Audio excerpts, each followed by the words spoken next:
seconds remaining. And, ladies and gentlemen, provided all of my sound settings are done and everything looks as good on your end as it does on mine, we are ready to jump on in as we got ourselves Nemiga Gaming up against RE.Arise for the grandest of grand finals. Okay, I actually already love this pick. So with me is the one and only base defender. Based, Yeah. are you also a Cass believer this patch? I am actually. Like, Kess has been this wild card sort of a hero that has this, shaky impact until level 3, level 4, but then he starts obliterating everything across the map. I love the Disruptor and the addition for the setup. I love the techies for the aggression alongside with Timber. So Nemiga, they're definitely bringing in the big guns here.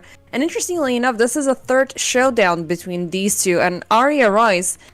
They've been the victor of all 3 matchups, starting off from group stage into the upper bracket finals. So it's Nemiga's chance here for redemption. So I want to see them double down and throw themselves out there. That's fair. I mean, for me, it's actually kind of the opposite. Because think of Nemiga, right? Nemiga are one of those teams that have consistently been doing really well in every EPL they played, basically making the top 3 every time they're invited to an EPL season.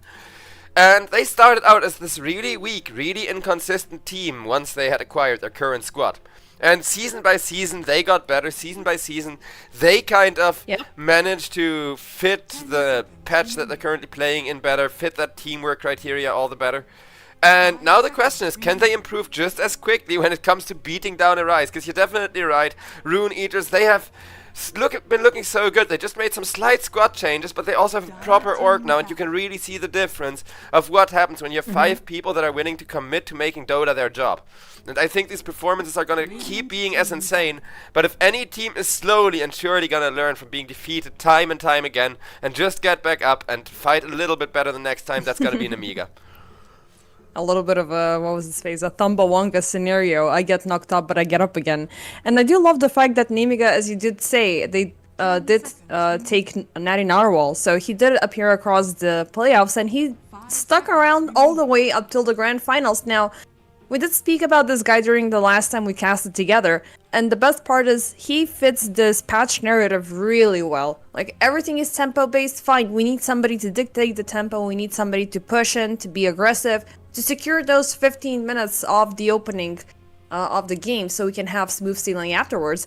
But our RE.Arise are not too shabby. Like, they've had a very strong presence for the past 3 seasons, even under the name of Cheeky Bamboni. And in terms of their draft, I like the synergy between Treant Protector and Largo, because eventually that could escalate to this immense healing power, this immense buff coming in for the entire team, with the appropriate setup coming in from the Treant Protector, which is also one of the most popular supports in this current patch.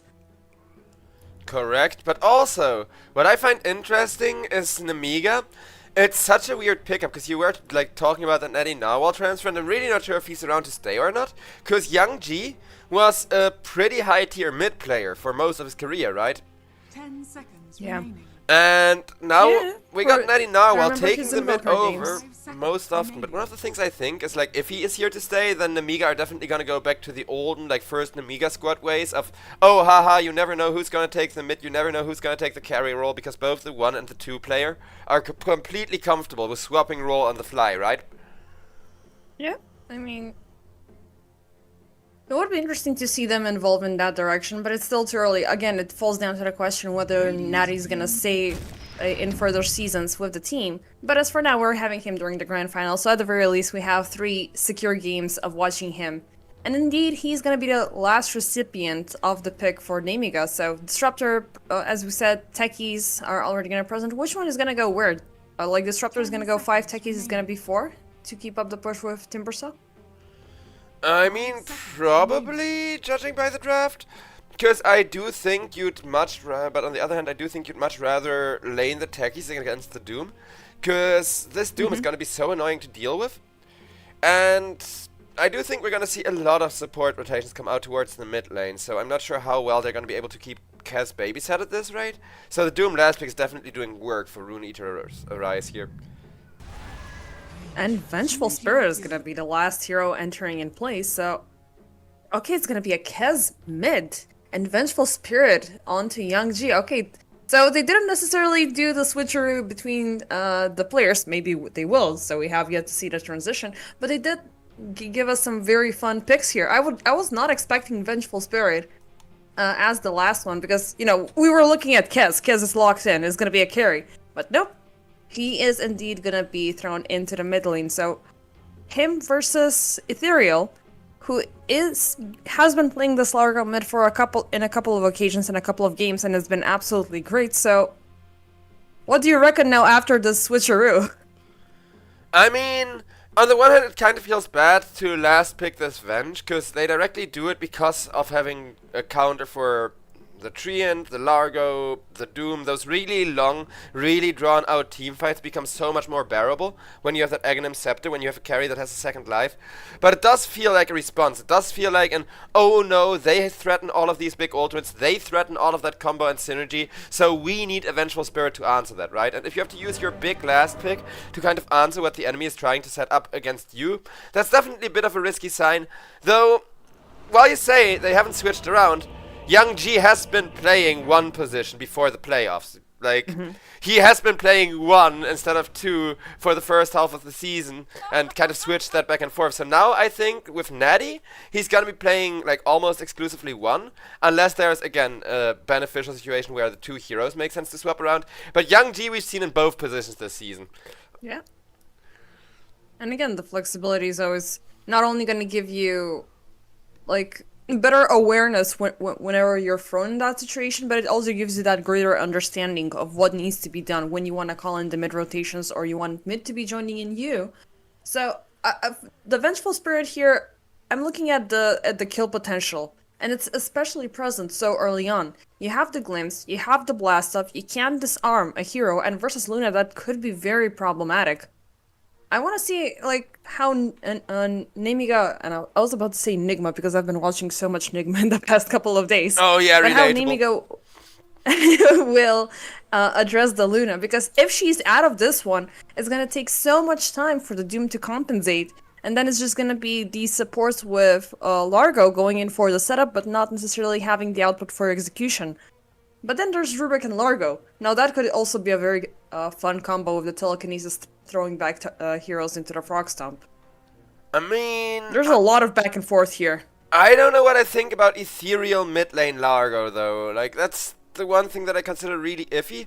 The other way around, I think, like, putting on a lot of pressure, going for those really terrifying drafts that kind of force the opponents under the response, which also made Nemiga's draft significantly worse here, is one of the reasons why Rune Eaters have been looking so strong and why they've been making so much headway throughout the season. I mean, not only this one, also during the previous one, if I'm not mistaken. Like, season 38, they did win it, right? It was Cheeky Bamboni. Yep, versus Power Rangers 3-1. So they've been here before, and it's just, they're looking at a back-to-back victory, potentially. Thankfully, the pause is over, so finally we will get to see the opening action of this grand final of season 39 of EPL. Though in their defense, there was no Nemiga playing against them in Season 38. So Nemiga, yes, every time that they lose a series to this overwhelming Rune Eater squad, or even just a game, I think we're going to see that through the series as well. They're going to go into the second game looking just a little bit stronger. But that's also why this first series is going to be really indicative about how this best of 5 is going to go. Because if the first 1 or 2 games go super duper Nemiga favored, I think Nemiga are going to be a lot more motivated to pull through, clutch through that one win, but right now you can already see Rune Eaters. They're feeling confident with their draft. They know they're supposed to be on the aggressive with a Largo mid, and they're immediately trying to do that. I just want to say that if this is what game 1 and the game 1 draft looks like, I'm really happy, because we're not seeing an SF, we're not seeing a Drow, we're not seeing a Lone Druid, and I've had it enough of those 3. Like, every single freaking game has been one of those 3. Eventually they might appear, they might slide through the draft, because obviously after game 1 you will want to ban out some other heroes. See, I actually like Lone Druid this patch. I don't think Lone Druid is that broken and that unbalanced. The only problem is the 2 Lone Druid counters, the Dawnbreaker and the Slark, you will immediately see gone the moment that the Lone Druid comes through. Because that's kind of the thing with all of these like first ban heroes that you're describing. I don't think the heroes themselves are that busted. It's just half of their counters are worthless right now. Because what do you do against against Lone Druid usually? Illusion heroes and lots of AoE lockdown. There is no good illusion heroes this patch, and AoE lockdown, yes, Nemiga even have a good amount of AoE lockdown, but AoE lockdown drafts, they want to burst people, right? You want a Whirling Death, you want a Raptor Dance, you want those big AoE bursts to kind of follow up the AoE stuns with, not single target damage to counter something like Lone Druid. Yeah. I mean, there's, you know, that often Phantom Lancer that appears every now and then, but again, it's insanely situational. Landing a good PL game with so many bursty heroes across the board. I don't know, like, I don't think I've seen a good PL in Tier 1. It has appeared... I've seen exactly one during the TI qualifiers, and after that, like, every other team would pick PL again. Like, there was a brief phase for a few days where everybody thought PL was good, when there was just one really free PL game during the qualifiers, and everybody wanted to play PL after because he went that hard. Because, yeah, PL, it's kind of the same as the Slark and the Dawnbreaker, in my opinion. It's a great hero, 10 out of 10, really amazing, but you gotta have the free game. And if you have a free game, he's almost certainly gonna get banned, because the enemy will also see like, oh, this is a free PL game, let's get rid of that hero. So far, things are quiet. I'm looking at what's been happening across the lanes. Mid lane has been the most interesting one. Dion going back and forth between Ethereal and Natty Narwhal, as both of these are proactive on the hitting and trying to get the best out of farm. But Largo, I do love the fact that, you know, players are respecting the Q and W a little bit more ever since the change of the Amphibian Rhapsody. And those two are really strong, really annoying to be dealt with, and really good in the farming department. So I'm also curious how long Largo will survive, because this has not only been an Ethereal option, we've also seen Largo mid lane. It was appearing at EWC a couple of times as well. Oh yeah, I think Largo mid is actually pretty good, but it is one of those high-risk mids that you can't risk falling off. Kind of the same as Templar Assassin or the old Dragon Knight mid, which are both really good, but you also need to guarantee they have a good lane, which against the Cass should be guaranteed, because Cass is also a really slow hero. We talked about how he struggles the first couple of levels, and that's really coming in clutch for Ethereal right now, because he's already ahead in last hits, he's already ahead in the harass game by a significant amount. Keeps up with the deep dive. Natty pushed under the tower, but let's see what's been happening across the other lanes, because there has been some projectile exchange, but not very hard of a commitment. Which side do you think has the better pick-off chance for a kill? Right now, definitely Rune Eaters, but level 6 that's gonna change. Because pre-level 6, while the top lane, their kill potential isn't that high, they're also not gonna get killed easily, having a Treant Protector to protect that Luna and keep her alive. And over on bottom, it's the opposite. There is all of that kill potential, all of that burst damage with two high magic damage heroes. But level 6 is gonna completely turn around, because then you're dealing with the Venge Swap, then you're dealing with the Disruptor ultimate to silence the Doom before he can get good ultimates himself. So it's really right now where Rune Eaters, and you can kind of see it from the aggression they're putting onto the bottom and the mid lane as well, are trying to secure themselves an early advantage already. Uncle, he's gonna get taken back. Blood Grenade, they're looking to commit, but they're not 100% sure. Waveform taking Young G back, he's dropping low, goes under the tower, but he's gonna be safe. As First Blood not drawn as easily as Rune Eaters were hoping for. Perfect Blood Grenade response by the Disruptor, but also there was a really good living armor, because there was an attempt from Nemiga to turn that around and instead get the first blood themselves, and they're gonna try again, now that the living armor is down. Again? They're gonna get the stun off. The Thunder is there, he is taken, they will connect, and living armor no, for the it's save not gonna attempt? be enough. Oh, Barely. Yep, actually it's gonna be enough. High The roll. right click from Janter. That was literally RNG, like 2 or 3 more health or a bad roll on that right click and he wouldn't have had the kill, but a very nice first blood, even if it was a struggle. But also the Wave of Terror connecting right at the end there, you know, you just had that little bit of an extra additional help, you know, with the armor reduction. Not just that, the timing of that wave connecting was perfect, because he got living armor, wave instantly connected, a right click instantly connected, putting him at the lowest stage of it. Because it's a level 1, so you can only block 3 hits with it, now it's 4. And next up he's gonna get to level 4, so either he's, I assume he's gonna go in with the level 2 of the Thunderstrike just to keep up the pressure onto Waveform. And Rubik, he definitely is handicapping the entire team if he doesn't get that level 6 on time. Yep. Though I will say that First Blood is really big for this offlane, because I've talked about how this offlane wants to be aggressive, before level 6, and after level 6 it's gonna favor Nemiga. So now that bridge, where you kind of need to survive until you can actually play the lane normally, has been made. They just need to survive on this Vengeful a little bit longer, and they can get Vengeful to level 6, have that second life in the form of the swap, where you can just swap in your support or swap out an enemy. And we're gonna see some action, as I think Venge is also gonna rush the, early Aghanim, so the swaps can be a lot more YOLO. We're having Waveform rotating in. They're looking for Natty, who's been insanely low for the past couple of minutes. That's Unfortunately fine. for him. Yeah, he's not gonna connect with telekinesis. Still, I mean, definitely once you get the Doom off onto Vengeful Spirit, as long as you have the Rubik in the vicinity, the Venge is dead. So, even with having that ultimate or not, I don't know, it's not gonna be until she gets the Aghanim Scepter that she's gonna have that insanely big impact, but still nice catch coming in down bottom from Anku. He has caught up into the connected field. Oof. And That's Natty, rough, though. yeah, finally they will get the kill. 1 for 1 so far. It's been, both sides are very slow cooking so far. 6 minutes in and we only have 2 kills. I mean, Rune Eaters, once again, they just want their ult. They just need those level 6s. They now do have level 6 on the Largo, but Largo doesn't even take the Amphibian Rhapsody yet. Just goes into more farming of a build. Though Doom ult is huge, because I do agree it can definitely set up a kill on the Venge. Though that also assumes that there's no Disruptor ultimate, because the Disruptor, of course, is the perfect counter to Doom. You just drop your own ultimate, say no Doom for you. Clover's playing. They're closing the gap. Ooh, beautiful catch leak from the back. Ethereal jumps in the last second as the Timbersaw shall perish. Exactly the kind of gank he needs, because Largo mid, he needs tempo, and then some tempo on top, and this is definitely a great start to generate some of that. I'm curious also about this Timbersaw offlane. It's not a hero that we see every day. And I do assume that in Ocean for Nemiga is here, we're looking for a bursty hero that even early on he can punish up the Luna, but he's not going at all aggressively. He's going in with 2 reactive armors and 2 whirling deaths.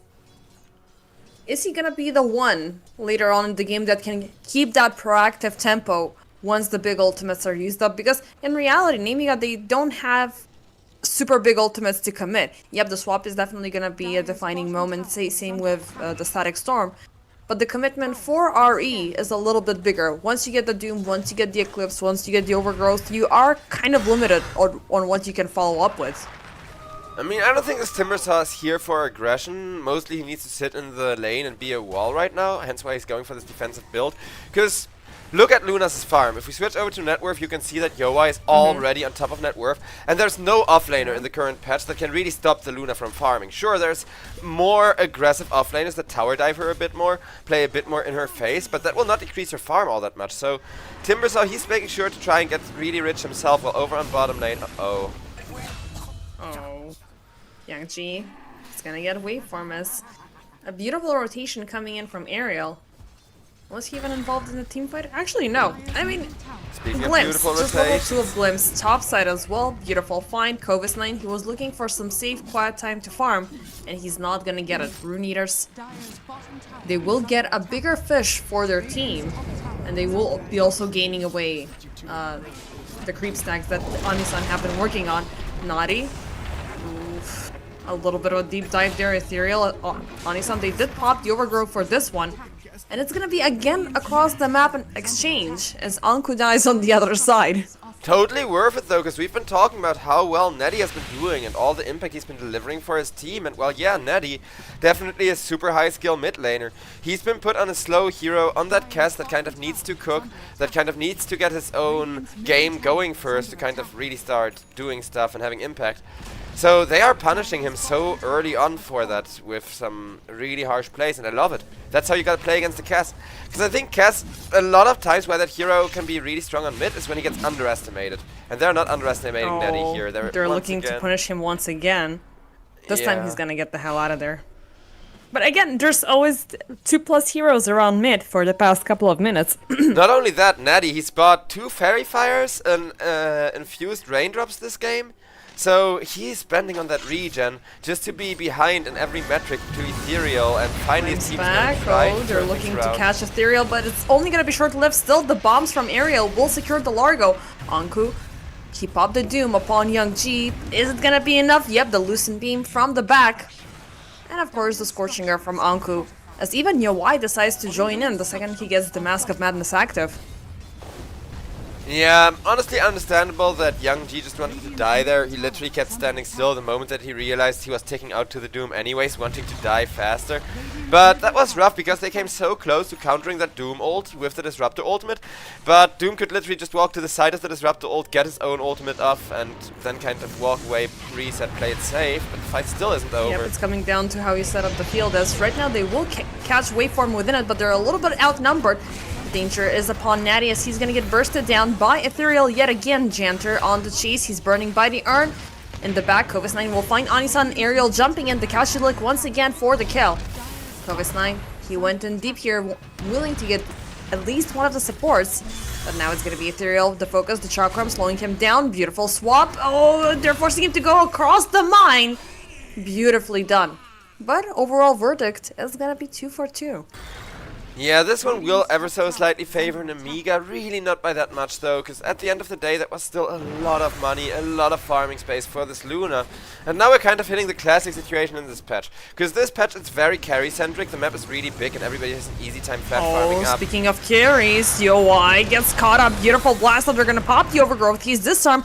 Do they have a glimpse to take him back? It's gonna be available in 10 seconds, Yowai. Still taking the Chakram, the Storm. Oh, he sells up. No, he's gonna get out of reach. Completely fine and unscathed. Oh, not yet. Unscathed, but still, they're looking for more. Anisan hiding in the trees in the back. Nadi finds Yowai. He's gonna cut, slice, and dice and destroy the Luna. But reinforcements are coming in. As Ari, they're not gonna let this one slide. Beautiful stuff. Beautiful telekinesis of Aerial away from the blast off. But now Nemiga, they are on the run as Ethereal and his presence. It's kind of too scary. Anisan's gonna get spotted out, but the greed of Kovis9 is gonna get the better out of him.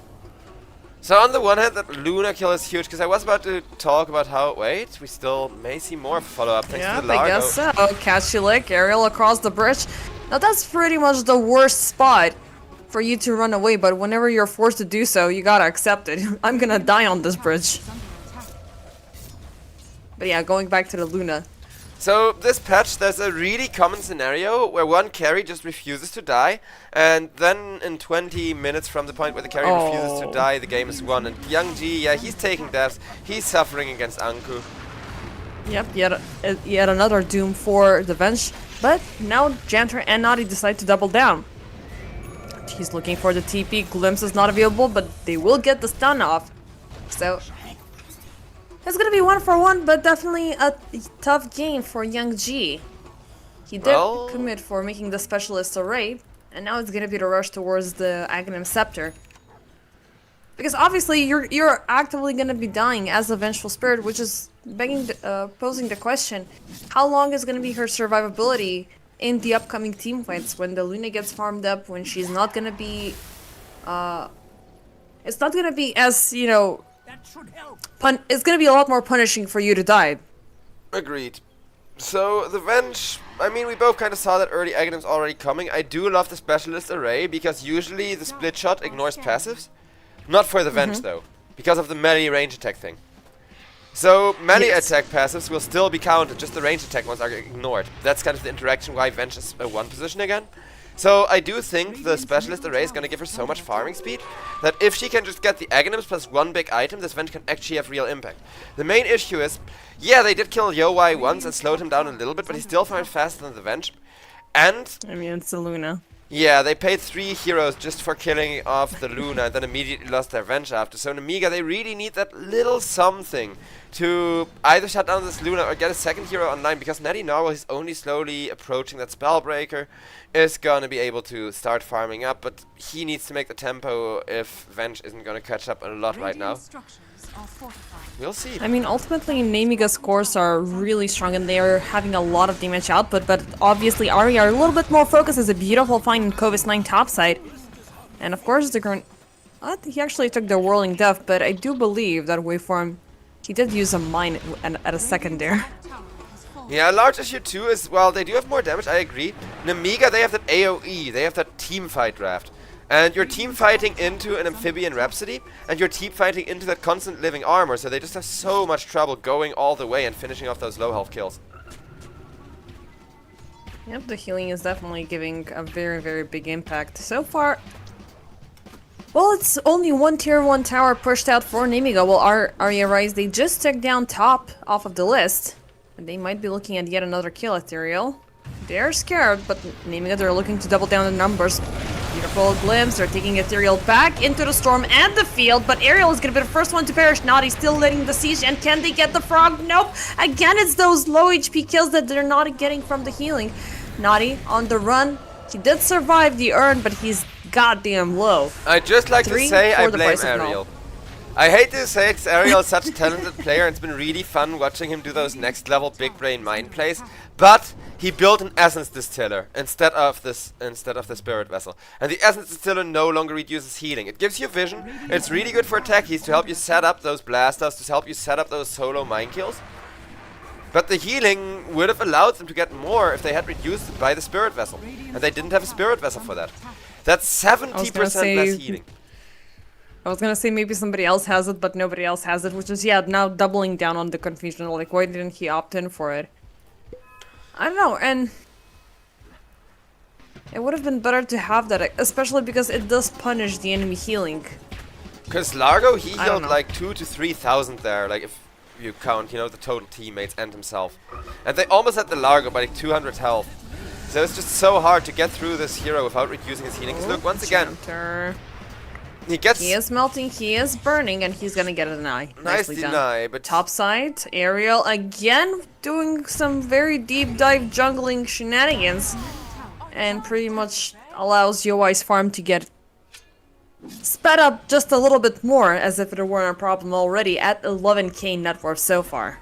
like, I can That's see what pretty Nemiga are much nearing trying double to go compared to for, Young G. but it's just not working. Like, the whole idea is, oh, we got a Venge, we got a Techies, let's let those two do the solo killing for us when Disruptor glimpses people back, so everybody else can kind of farm and focus on the AoE, right? Because Cass and Timbersaw, they both really want those big team fights, but they can no longer win those big team fights. That really sounds ambitious. Kovis 9 me well thrown back, but a beautiful... Oh, not so beautiful. The chain will take him far, but not far enough. Wait for, gets the Fate Bolt for the kill. Man, this I really mean, just the Monta style, like the amount of damage and the amount of annoyance your Y deals here, and he's straight up going for the Scepter. Scepter for the Venge? Oof. I don't mind the That early takes some extra Scepter, the time. problem is everybody else is also not really doing well. Like Netty Narwhal, he's so close to greatness with the Mage there finally being able to farm up at a decent rate. But he's still gonna need a couple of minutes to farm up, and they're losing space on the map. There's once again a 4-man smoke. Do they even have that much time? I do not think so, because Timbersaw is also having they're a real looking to rough fight one. Janter first. Beautiful field, but not enough time for the storm to go off. And the rest of the crew are way too far away to commit with the setup, so... a smoke for a kill. It's a small one, so at the very least, Nemiga are okay with the Disruptor dying. So they can still, you know, keep up with the plan, still keep up with the farming before the map space becomes even smaller for them. But they still gotta be super careful, because right now they are at their most vulnerable. They're still working up towards their first bigger items, and it's already time for the BKBs. By the way, down bottom, Yawai going deep under the tower. Beautiful swap for the kill. Sani-san, way too late. He will pop the Orgrowth as the rest of the crew are joining in, but he's under the tower and he shall die. Now Storm with the field. Natty, he is gonna die. And the Doom is still present. Young G caught up. They have him. This is gonna punish him severely, as this will also prolong that Bloody Scepter.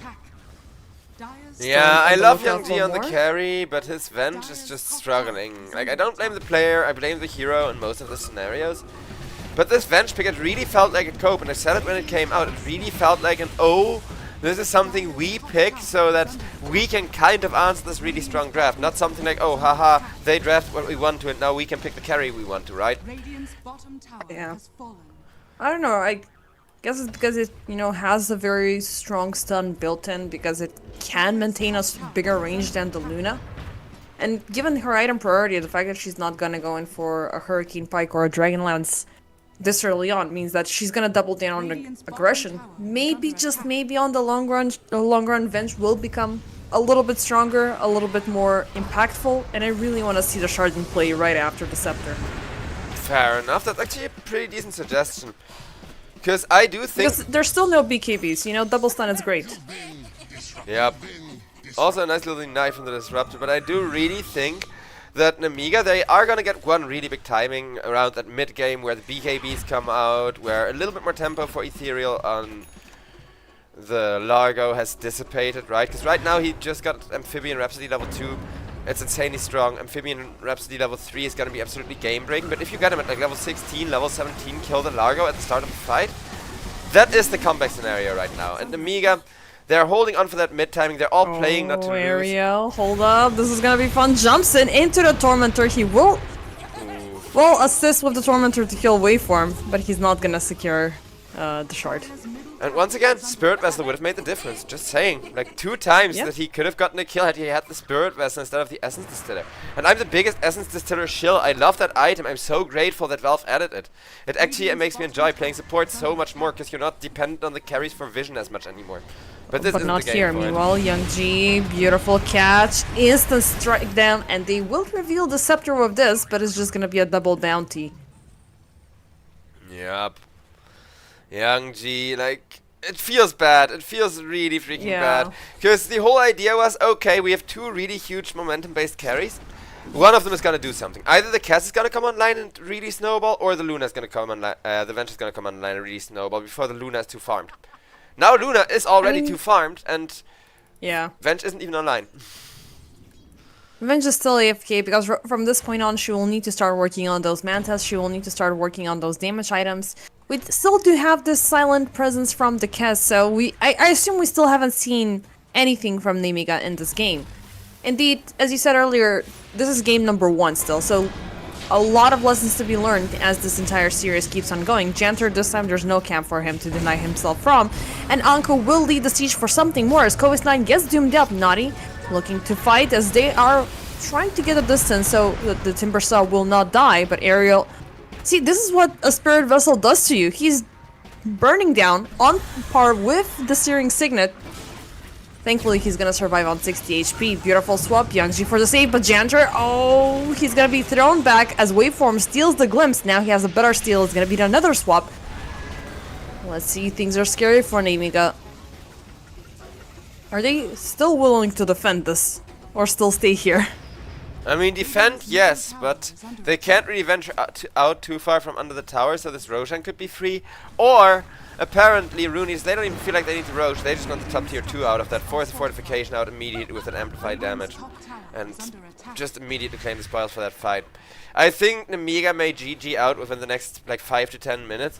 And honestly, that's understandable, because they just don't have the late game against the Doom and the Largo. Because while Luna doesn't scale that well this patch, and will be 6-slotted way before the Venge and the Cass, the other 2 cores just go so well into the late game that Nemiga, I do think this is a very important lesson to be learned. Because if one of their 2 cores would have popped off, like either the Cass or the Venge, one of them would have been enough, genuinely, simply because of how strong they are in the mid game. Yeah, for sure, but right now it feels like they're a little bit tipped off, you know, like 13, 12k of a difference, Luna being completely outscaling anybody. Even, again, if there's that flinch of hope about, I want to say ambitiously 15 minutes from now, maybe they can get some bigger damage items to strike down RE, but RE, they're on an agenda, they're on schedule. They're completely on spot with how they're playing out this draft.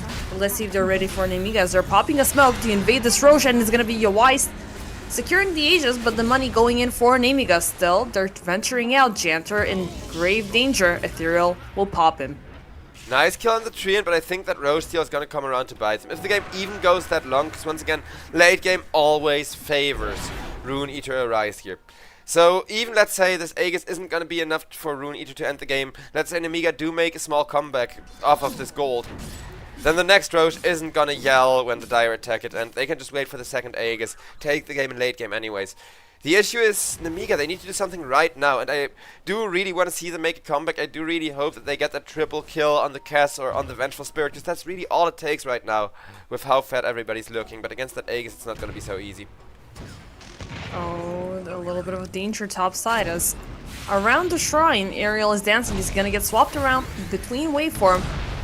And as he's completely surrounded, he's just dead. More than a little bit of Oh, danger. boy. Holy crap.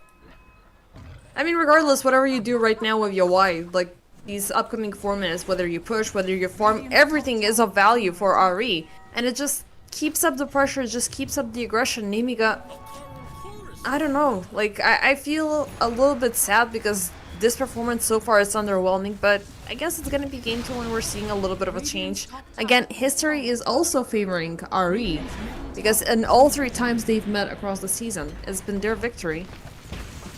I just And of hope course, it won't be that's the too reason why stumpy. Nemiga fell into the lower brackets. Radiant's middle tower has fallen.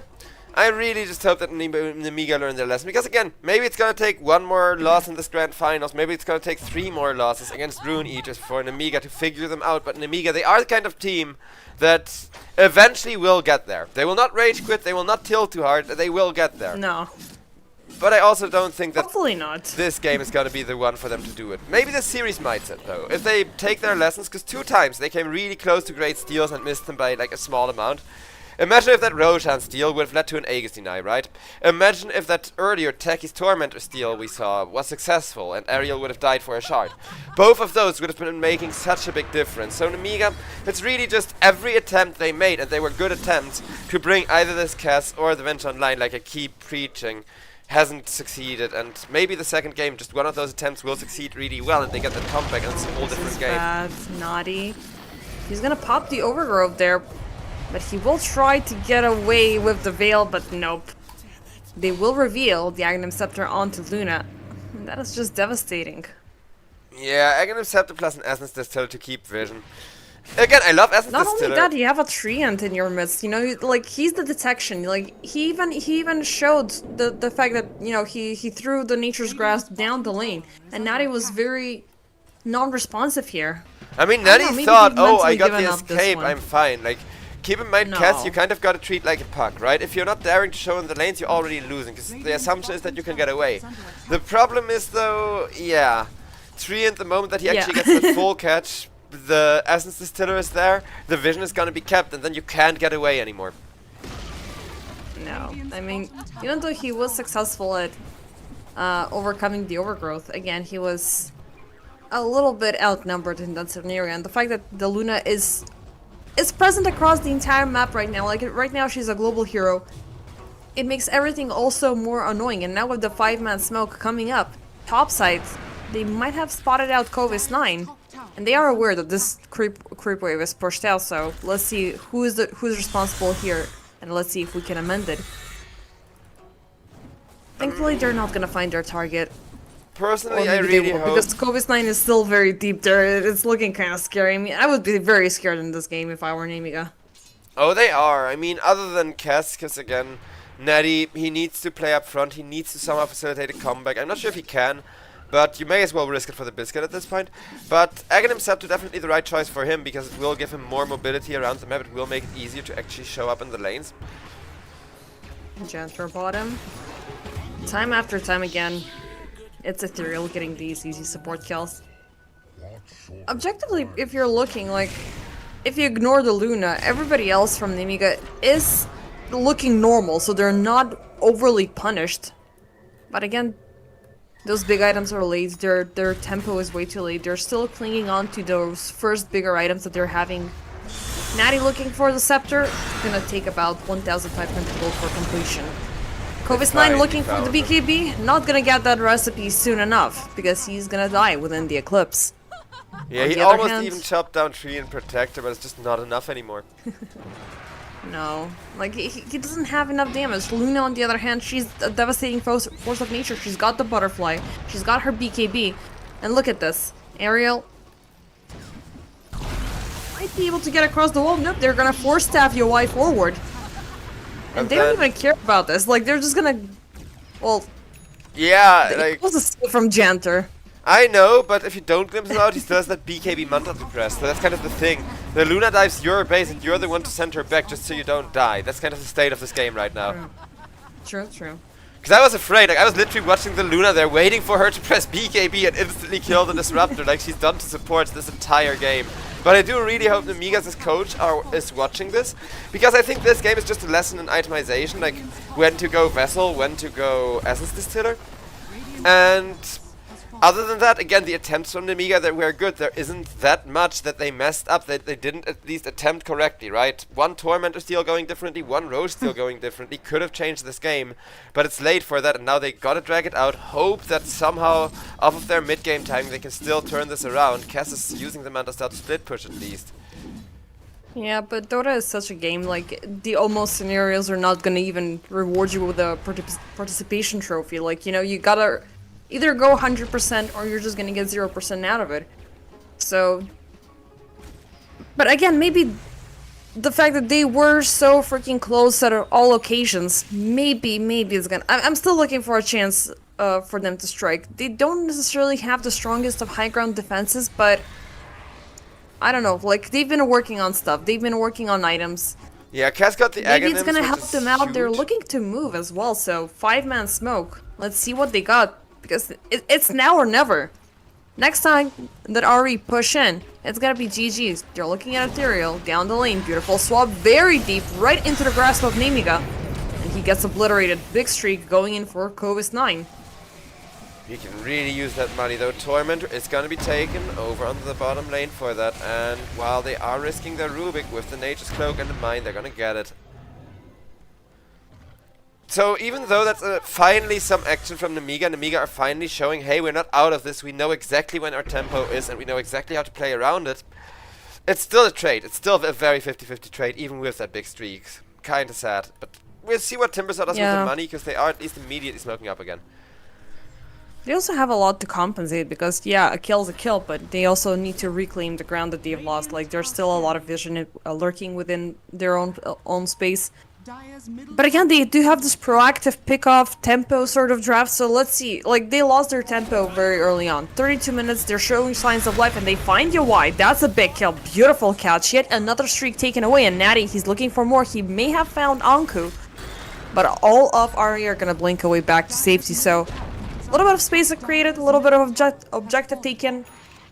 It's a little bit of value for Nemiga, but Roche, yeah, he's still shy. He's not going to be back in 2 minutes. It would have been great timing. RNG. Yeah, it would have been so lucky if they could have gotten a Roche out of that to actually give them full comeback here, because now they got a minute to do stuff, but after that minute, Luna is going to be back and the game is still going to be scary.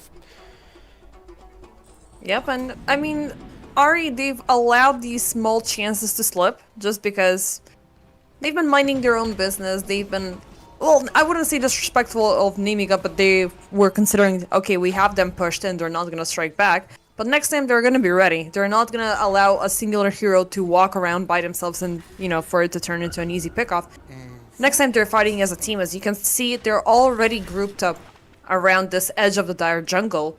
As the contest for Roche is about to begin, smoke up, Young G on the other side. Oh, beautiful, big find is gonna be waveform. Rubik out, 17 seconds until the Luna comes back, glimpse, but it's gonna be counteracted by the BKB as Ethereal. He's gonna waste away the 9 seconds of that big BKB just so he's not gonna get glimpsed in. And Roche, come out wherever you are. It's gonna be 50 more seconds. The game hates it, Nemiga, for this. They really do. Luna is back. We're gonna see whether Yowai can deliver on making this basic contest as Roche, on really opening up this next big team fight, or whether it's gonna be going the other way around, because there's gonna be the smoke. They got one attempt to make this happen. Nemiga, they have their carry online. They have Timbersaw actually finally able to tank a bit of damage. Kovis 9.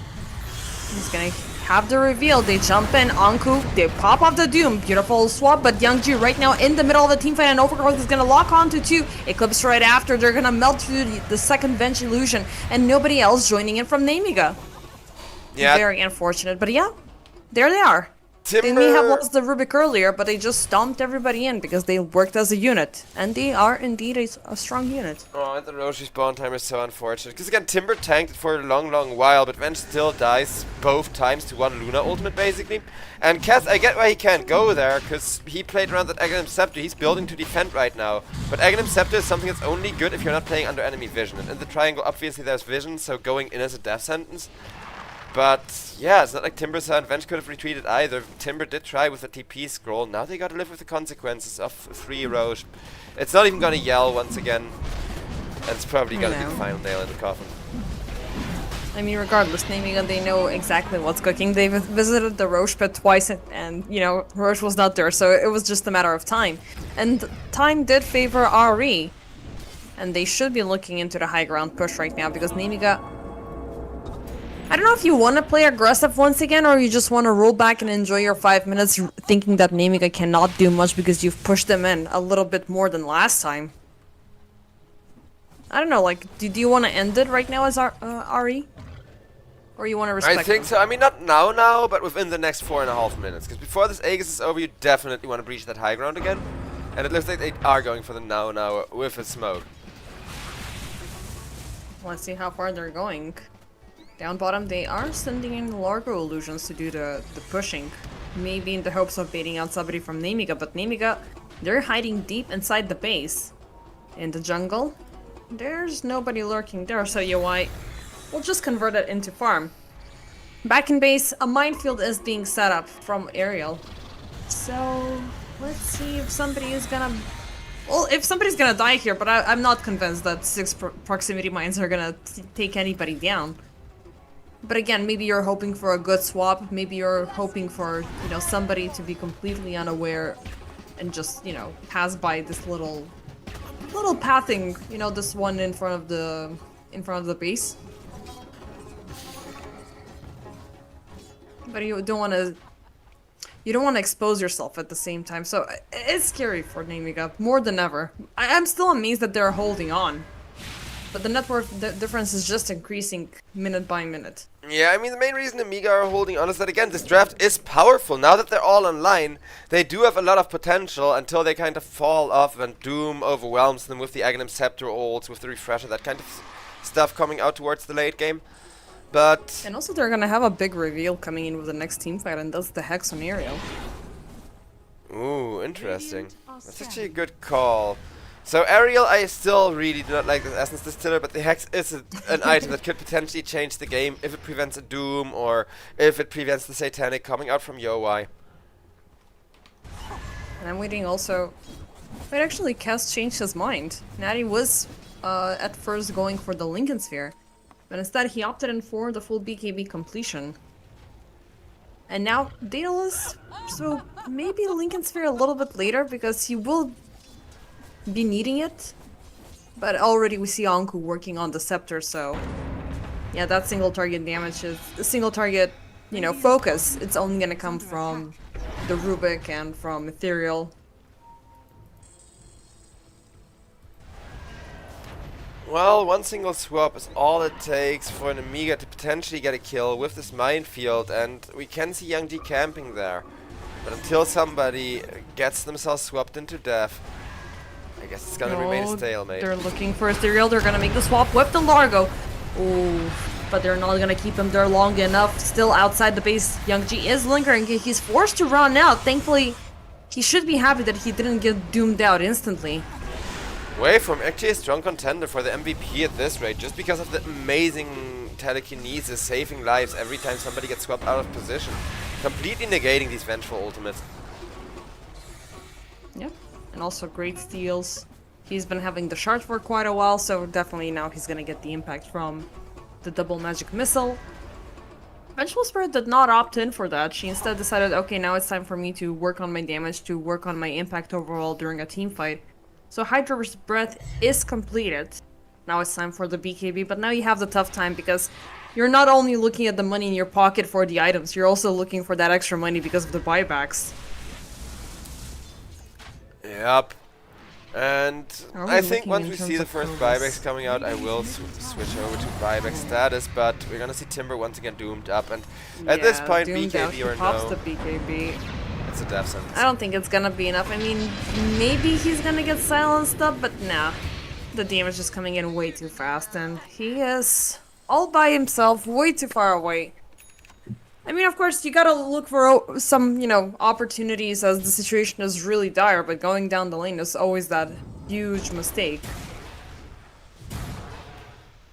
UI just gonna keep pressing the aggression where and when he can, really enjoying that Luna to just lay down havoc, but I don't know, this entire game just feels sad, and going to the 40-minute mark is doing Nemiga no favors once again, right? It's not like they have this big item like the Doom Aghanims or something that helps you just take out a whole additional person out of the team fight that they're waiting for. At the very least, they can be happy that the age has just expired, so maybe the next setup with Yang Ji, it's gonna be a little bit of a better one, but again, rolling back to how it ended up last time, you gotta get rid of Waveform first. Waveform on the Rubik, super strong, beautiful for the setup, beautiful for saving your friends, and, you know, whoever gets thrown all the way back. I mean, both with the supports swap, need to so- go, because Anisan is gonna throw a living armor on him, and then instantly the heals are Yeah. gonna come out from Ethereal. That's kind of why they're struggling, even getting, like, little support kills right now. Or he can also jump in high ground or wherever the Rubik is and instantly set up with the overgrowth. Because Nemiga, they gotta combine all of their damage to get the execution, and Natty down bottom, Y and Anku, they will find him in the Eclipse. He shall fall. Yeah, that's a nice setup. Exactly the kind of kills they need, because now for the next 80 seconds, if Kess doesn't want to use that buyback, the pressure is gonna double on all of the lanes, and pushing is gonna be real easy again for Rune Eaters. Waveform, jumping in, he's looking for aerial, nice swap, Youngji, they're gonna get a lock, oh, but the Tumbler's doing, actually no, it's not Tumbler doing it, but still he will jump out, but the glimpse throws him back. AoE Doom coming in with Anku, they will jump over aerial, as so far it is 1-for-1, but a buyback coming in from Waveform, they're looking for more. Youngji uses life number 1, he will use up the spirit, but it's gonna be BKB up, they're fighting, Natty, everybody buys back, they're forced to fight, last siege, last defense, but UI does not budge. He keeps on hitting, he keeps on taking down everybody in his midst as Waveform jumps in, beautiful magic missile, getting the lock onto Cove's line, thrown back into UI's reach, and all of them shall fall. It's just No Janter rampage left for the remaining, Luna. they're gonna catch Helik, throw him back yet again, set up for the There it rampage, is. nicely done, there it is. Beautifully done, and there's the GG double rampage. Radiant's middle Yeah, I mean, there's not I even know. that much to say. I'm gonna showcase once again exactly where this game was lost, because this game was lost at like 15 minutes, and everything else has just been Nemiga proving that they do deserve to be in these grand finals, despite how rough everything has been going for them here. I mean, Nemiga, like, I would even argue it went back to the drafting phase, because last pick, Vengeful Spirit, she did not have a fun time, not even to the slightest. Youngji, he was struggling. Eventually, we did get to the point of where he's able to get those setups, those beautiful swaps from afar, but Yawai. Luna was way too fast, way too speedy. She overcame every obstacle across the game because, you know, when things are going bad, when life is treating you badly, just roll back and farm because that's your strongest built-in feature. And look at her at the end, 40k net worth. The closest one from Nemiga is 21. Yeah, they really just needed one of those two really brave, really dangerous deals to go that little bit better for them. Though that big team fight at the exact 15-minute mark where things started to go south the first time and Luna was allowed to snowball was already where it starts going wrong. Because if you allow a hero like Yowai to get a free ultimate and then not kill him for like 3.5 minutes of just free farming before you finally get a kill on him, I think there's just no more stopping the Luna. Like, at that 20-minute, 15-minute mark, the game's already looking too rough. Tormentor and Rose Steel both failing was kind of the final nails in the coffin, really. And everything else was just Nemiga using that little bit of tempo that this draft does offer them and showing, hey, we know exactly how to use our draft, we just never really got to the tempo we need. Well, better luck next game because this is a BO5. And it's gonna take some time. It's gonna be a lot of harsh lessons for Nemiga, but they got here. They survived the entire season. So, they are still not done here. So maybe we can just go in on a break and see what we have to bring in for game number 2. Yeah, we'll see the drafts for game number 2 changing stuff up for sure. And ladies and gentlemen, let's see whether Nemiga can learn their lessons quickly enough to actually turn the series around. Because once more, Rune Eaters, they do have a long and successful history against Nemiga. And it's really Nemiga that are trying to learn how to defeat this Goliath of an enemy team. I'll see you all after the break.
Alright, ladies and gentlemen, hopefully everything is working once again as we got ourselves the second game of the Grand Finals. And the Grand Finals, well, it's grand for Rune Eaters, that much is for sure. As for Nemiga, they're kind of on the back foot here, which was to be expected, but I did not expect Natty Narwhal to be struggling so much against the hyper-aggression of RE.Arise. It was definitely a tough game, number one, because it was tough for Nemiga to kick off with their heroes, to find the right synergy. Eventually, they found these golden moments, they found these golden pickoffs, but it was far too late, given the Luna and her presence and her farming, and Ari setting up things really nicely for Yowai. This game, number two, again, we're seeing the Largo. This time, they're not gonna pair it up with the Treant Protector, as they will be banning it out themselves, but with the Hoodwink, with the Clockwork, with the Nature's Prophet, is looking already very scary, especially once we reach those later stages of the game. But there's still a lot of responses for both sides. There's still the Nemiga option to bring in a stronger carry, to bring in a stronger mid laner. I do like the Grimstroke, I do like the Bane as well, and those two in unison. If things lined up very nicely with the Soulbind, you're gonna have two targets caught up into the Fiend's grip. Or two in the Doom. Like, there's two good Bane synergies. Or the Doom, so yeah. I definitely like Nemiga's drafting here, though. Rune Eaters, they have one late game support, they have one late game carry, and two heroes that fall off really hard. So right now, Nemiga aren't too worried about that late game. Having the Fiend's grip, having the Doom, means at 60 minutes you're still going to be doing lots of work, just kind of keeping people from pressing their own buttons, from getting their own spells out there. I'm not too worried about that aspect of the draft right now. But I wonder if they're gonna go for a 4 Protect 1 draft, because this is looking like a 4 Protect 1 draft, to be honest. This is like the kind of heroes that as 4 people can take a 4v5 team fight. And I do think that's by intent, but it seems like RE.Arise believe this to be a 1-position Doom instead. Yeah, it feels like it. I mean, looking at the Storm Spirit ban, but I would rather keep it as an offlaner. Same. To keep up with the ongoing punishment, just to keep up with one lane being super stable. And maybe opt in for... I mean, something that can indeed farm fast, that has a strong early impact, because you also want to utilize the Bane early on, so you can keep up with the stacks with the Ichor of Noctasha, with the debuffs. So, I want to see something like a Sven would be interesting. But, I don't know, like, you do have the Largo, which you don't really thrive against until you get the BKB, because we've seen what can happen with the Frog Stomps, and we have the Cogs in play, and we have the Hoodwink as well, so the lockdown potential from RE.Arise, it could be disgusting. 10 seconds remaining. Yep. I mean, RE.Arise, this time around, they're the ones, like, the positions are kind of reversed. RE.Arise are the ones that need to pop off in the laning stage, that need to own these first 5 or so minutes of the game. Nature's Prophet definitely great for doing that too. Super aggressive support's great for doing that. But I wonder about this last pick for Nemiga, because that's going to be the decider. Are they going to pick up a mid laner? Because Pango, if it's not going to be a Largo mid, then he could be set up for such a rough mid lane, which may be the reason that a really good mid laner in the Storm is getting banned. But Lycan would have also been perfect, because Lycan makes the Doom work a lot better. Like, you have two heroes that are playing half of one position, right? Doom, who usually goes on the off lane, prints money, and Lycan, who first gets like his own 2 carry items, and then kind of starts buffing the Doom up. And it's really fun to see. It's a really fun synergy. It's very clever to conceive of that and ban out the Lycan here, because it's not something we see every day. Yeah, and plus it could be very fun if both of them decide to opt in for the Helm. Surprisingly, looking at the bans, we're not seeing a Huskar ban. Do you think that this hero could fit with either side? Because he's not generally a hero that it's overlooked. I would have liked Huskar for an Nemiga, but I kind of like Tiny for the same reasons. In that he's good at punishing heroes who want to remain in the fight long, right?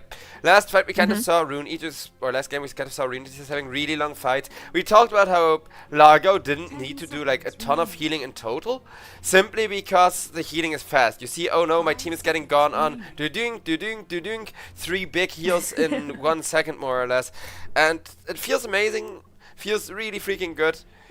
But having a Tiny that can just nuke a Hoodwink before Largo can even heal, that can just nuke Nature's Prophet before Nature's Prophet can even be healed up, or Nature's Cloaked up, or whatever the hell you're gonna put on him, right? Makes the Tiny really useful. It's gonna take a bit though for the Tiny to get online, and that's, you know, that open window for RE.Arise that they can double down early on. Again, he's great. I love it, but he's present after he gets level 10. Or once he gets the Echo Saber and stuff on time. I don't know, like, I have mixed feelings about this hero.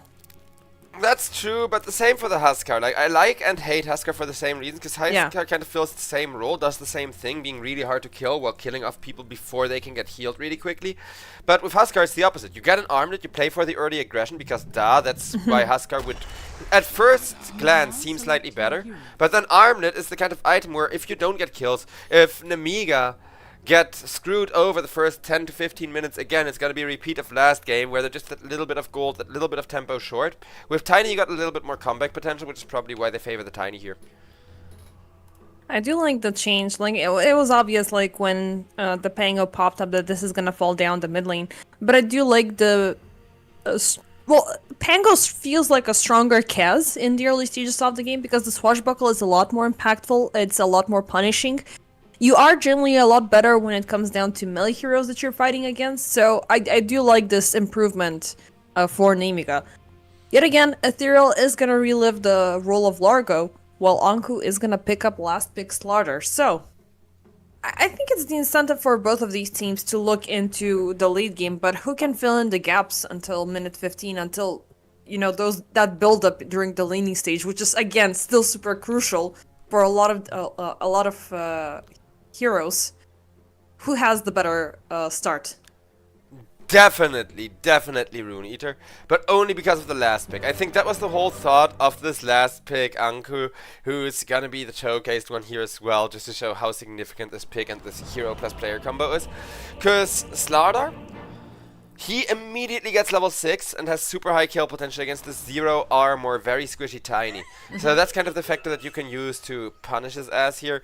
And that's kind of why I do think, as long as the start is really good, Rune Eaters, like, they're the ones who have the really good early to mid game right here, right? And the really good kind of momentum. Late game, they're not that bad, they're not that great, it's really 50-50 because Doom is just so terrifying in late game. Timing scales okay, his damage kind of falls off, but his status resistance doesn't. Yeah, but you do have that early filler of the Pango, and we know how aggressive Pango can be. Especially once he gets the Rolling Thunder. Like, once he gets the big ultimate, he's always going to be looking in for the setup. What I do like about RE.Arise is the fact that usually especially in EPL, we do see the Slardar paired up with at least 3+ range heroes, which is always a little bit of a problem because he does not have that early durability. He's not like your Centaur that will build in an early Heart of Tarrasque and half of his issues are going to be solved up. But in this scenario, he's got the Largo, he's got the assistance, he's got the buffs, he's got the healing, and also he has the Clockwork for the additional layer of setup. So ultimately, RE.Arise, as you said, like, definitely they're looking at a very strong start. But I want to see a stronger play coming in from Nemiga, because this draft is not too shabby. They gave Natty something that can be a lot more aggressive and a lot more impactful. Question is whether or not he's going to be able to use it. Yeah, the first few, like first 2 or 3 Rolling Thunders are gonna be what makes or breaks this game. Because I do agree that if Pangolier hits some really good ultimates, they can de-aggro. They can kind of put the brakes on this in-your-face Rune Eaters draft. Because Rune Eaters, they don't seem too afraid of Nemiga right now. And if they can keep this aggression up, then I think it's just gonna be once again a very overwhelming draft. But also what we talked about in the as the draft was starting, right? They opened this with another second ethereal Largo, and Nemiga are the kind of team that learns their lesson from playing against the same hero multiple times, against the same kind of draft multiple times. So maybe they're gonna punish this Largo better on the mid lane. Sneddy, he's definitely gonna start things off as a very rough lane, but I do think he's learned his lesson about playing that rough early game Largo lane. Yeah, but then he's gonna, like, it's gonna be until level 4, like, when he gets level 2 of Swashbuckle, level 2 of Shield Crash, when he's gonna be able to be a little bit more in your face. But at the same time, Ethereal will work out his combo with the Catchlick and the Frog Stomp, so that already has a little bit of a stopping power for the Pango not to get in too close, not to overextend. Because, you know, he likes to do that. He's, like, an honorary spirit, likes the high risks, but, you know, enjoys the high reward a lot more. Thankfully, there's no Luna in play here. We're not seeing these super popular, fast farming, super speedy, early game, insanely impactful heroes. Between the Nature's Prophet on one end and us having the Tiny on the other end. Which one do you favor? Right now, Nature's for sure, because I know for a fact Nature's Prophet is a huge comfort pick of Yo-Wai's. It's not that Tiny isn't a great hero, but having Yo-Wai on one of the heroes that he plays every patch, that he keeps forcing into that one position role, even if it isn't viable there, in a patch where Nature's Prophet is actually looking pretty good as a one position, I think as long as Yo-Wai isn't stopped, they are gonna be just that little bit favored, but the other way around, Tiny is exactly the hero to stop Yo-Wai. So this inherent advantage for the Nature's Prophet is as easy as Avalanche toss the Nature's Prophet once, right? Just gank him via the Twin Gate and get Tiny that huge advantage that way. Yeah, but at the same time, Youngji is facing off the more destructive, the more aggressive offlane combination out of both of the teams. Because you are facing off against the Hoodwink. Even though you do have a Bane who can set off with the reset, he can set off with the Nightmare. Like, if you're missing out on one of the heroes, then Anku either is gonna slither in or the Hoodwink is gonna close in the gap. So it's scary what things could potentially start happening like 3 minutes from now. Yep, and speaking of 3 minutes, the Lotuses are gonna spawn soon, which may give us the first little bit of aggression. Because last game there was no Lotus fighting whatsoever, but this time around the teams are a lot stronger around that level 1, level 2. And we can see brawls around both of the Lotus wells, but no real kill potential. Nothing way too serious. I mean, they're just gonna go 1-for-1. One is gonna be taken by Waveform, the other one is going to go for Ariel. Who, actually no, he's gonna just give it to Kovis9. Better make sure the Doom has an additional layer of safety because Ariel is always gonna be in the backlines. And they should be starting to look for these Inkswell opportunities. Maybe once you get the Phantom Embrace, because level 3 on the Grimstroke is really close. That's true, the Nature's Prophet is holding a skill point, and again, Yo-Wai, the first 3 or 4 levels on the Nature's Prophet just seems so overwhelmingly powerful during this laning stage. They are gonna try, but... Ooh, they're not gonna connect Anisan with the Cogs, blocking in from the backlines. They're pushing Kovis9 deep under the tower, adding an additional damage. Ooh, this could be first blood. Ariel fighting from the side, he's not gonna be fast enough. Not even dropping Anisan low enough for a trade, as first blood is drawn. Great kill for RE.Arise. Controlling the Doom is a huge relief as the game keeps on going. Yep, beautifully done. And I don't know, this is already starting to feel too familiar. Again, I'm really hoping that this Pangolier versus Ethereal matchup is gonna make a huge difference, because, like you said, level 2 Swashbuckle, level 2 Shield Crash is where Netty Narwhal kind of starts recovering in the lane, and that recovery timing is working well for him. He's finally outlasting this Largo just a little bit. He's finally fine, getting himself his own item timings up and running. Now we just gotta see now. Yeah, but still, like, Ethereal is warmed up on the Largo. He knows the quirks and, you know, everything about this hero. So, I don't know, like, maybe Nemiga should have respectfully taken it away. Or maybe it's like, okay, now we have a plan for this guy. We know what Ethereal is gonna do. So we can maybe potentially stop it in its track. So far, mid lane is stable for both ends. As we are having a rotation topside, as Waveform does a little bit of an overextension, he might be looking low. But Anisan lurking from the sides, they're looking to sandwich Youngji under the tower. But I don't think they necessarily have the execution here. Yeah, tower diving a hero like Tiny is super difficult. Doom got forced to tower dive by the Cogs, and Youngji, while he's fighting under his tower, is kind of safe due to how strong tier 1s are this early, but the moment that he leaves his tower, oh no. Oh, they're gonna go for it, but nice Nightmare coming in from Janter, but still they're pulling Anku in. Avalanche jumping in, Yo-Wai coming in with the Sprout, he's gonna log them to remain under the tower and within reach as Youngji and Janter will die. Exchange will be as Ethereal perishes down the mid lane. It's gonna be the first kill for Nemiga, but they're already suffering huge losses in their safe lane department. Yeah, they've answered the Largo, but having one enemy answered and then 2 others getting absolutely online for that is not as great. Because I was talking about how the Tiny needed to gank the Nature's Prophet, how Tiny was the one that needs to burst Yo-Wai a few times to make up for Yo-Wai being on one of his best heroes of all time and having a really free game so far. And maybe we are gonna see a gank on him finally. Maybe. They have the Nightmare, they're pulling him back. I was gonna say maybe they're looking for the Doom, but it's gonna be enough when you have enough heroes in the vicinity. topside, we are seeing a deep dive as well coming in as Youngji gets taken down for a second time. Has been killed. RE reciprocating the effort Radiant's from bottom Nemiga. tower is under But yeah, attack. I mean, maybe you would have expected for the greater interest of Nemiga that Tiny is gonna be ganking first, but Yawai has that built in. Whenever he's seeing a skirmish that is definitely gonna go favored in his team, he's gonna jump in very last second, snatch a couple of kills, and then just go back to farming, pretty much getting the best of both worlds. Tiny does not have that, and unfortunately for Tiny, he's not like, you know, coddle players and necro players who are forcing out boots of travel as soon as possible just to give them that proactive play across the map.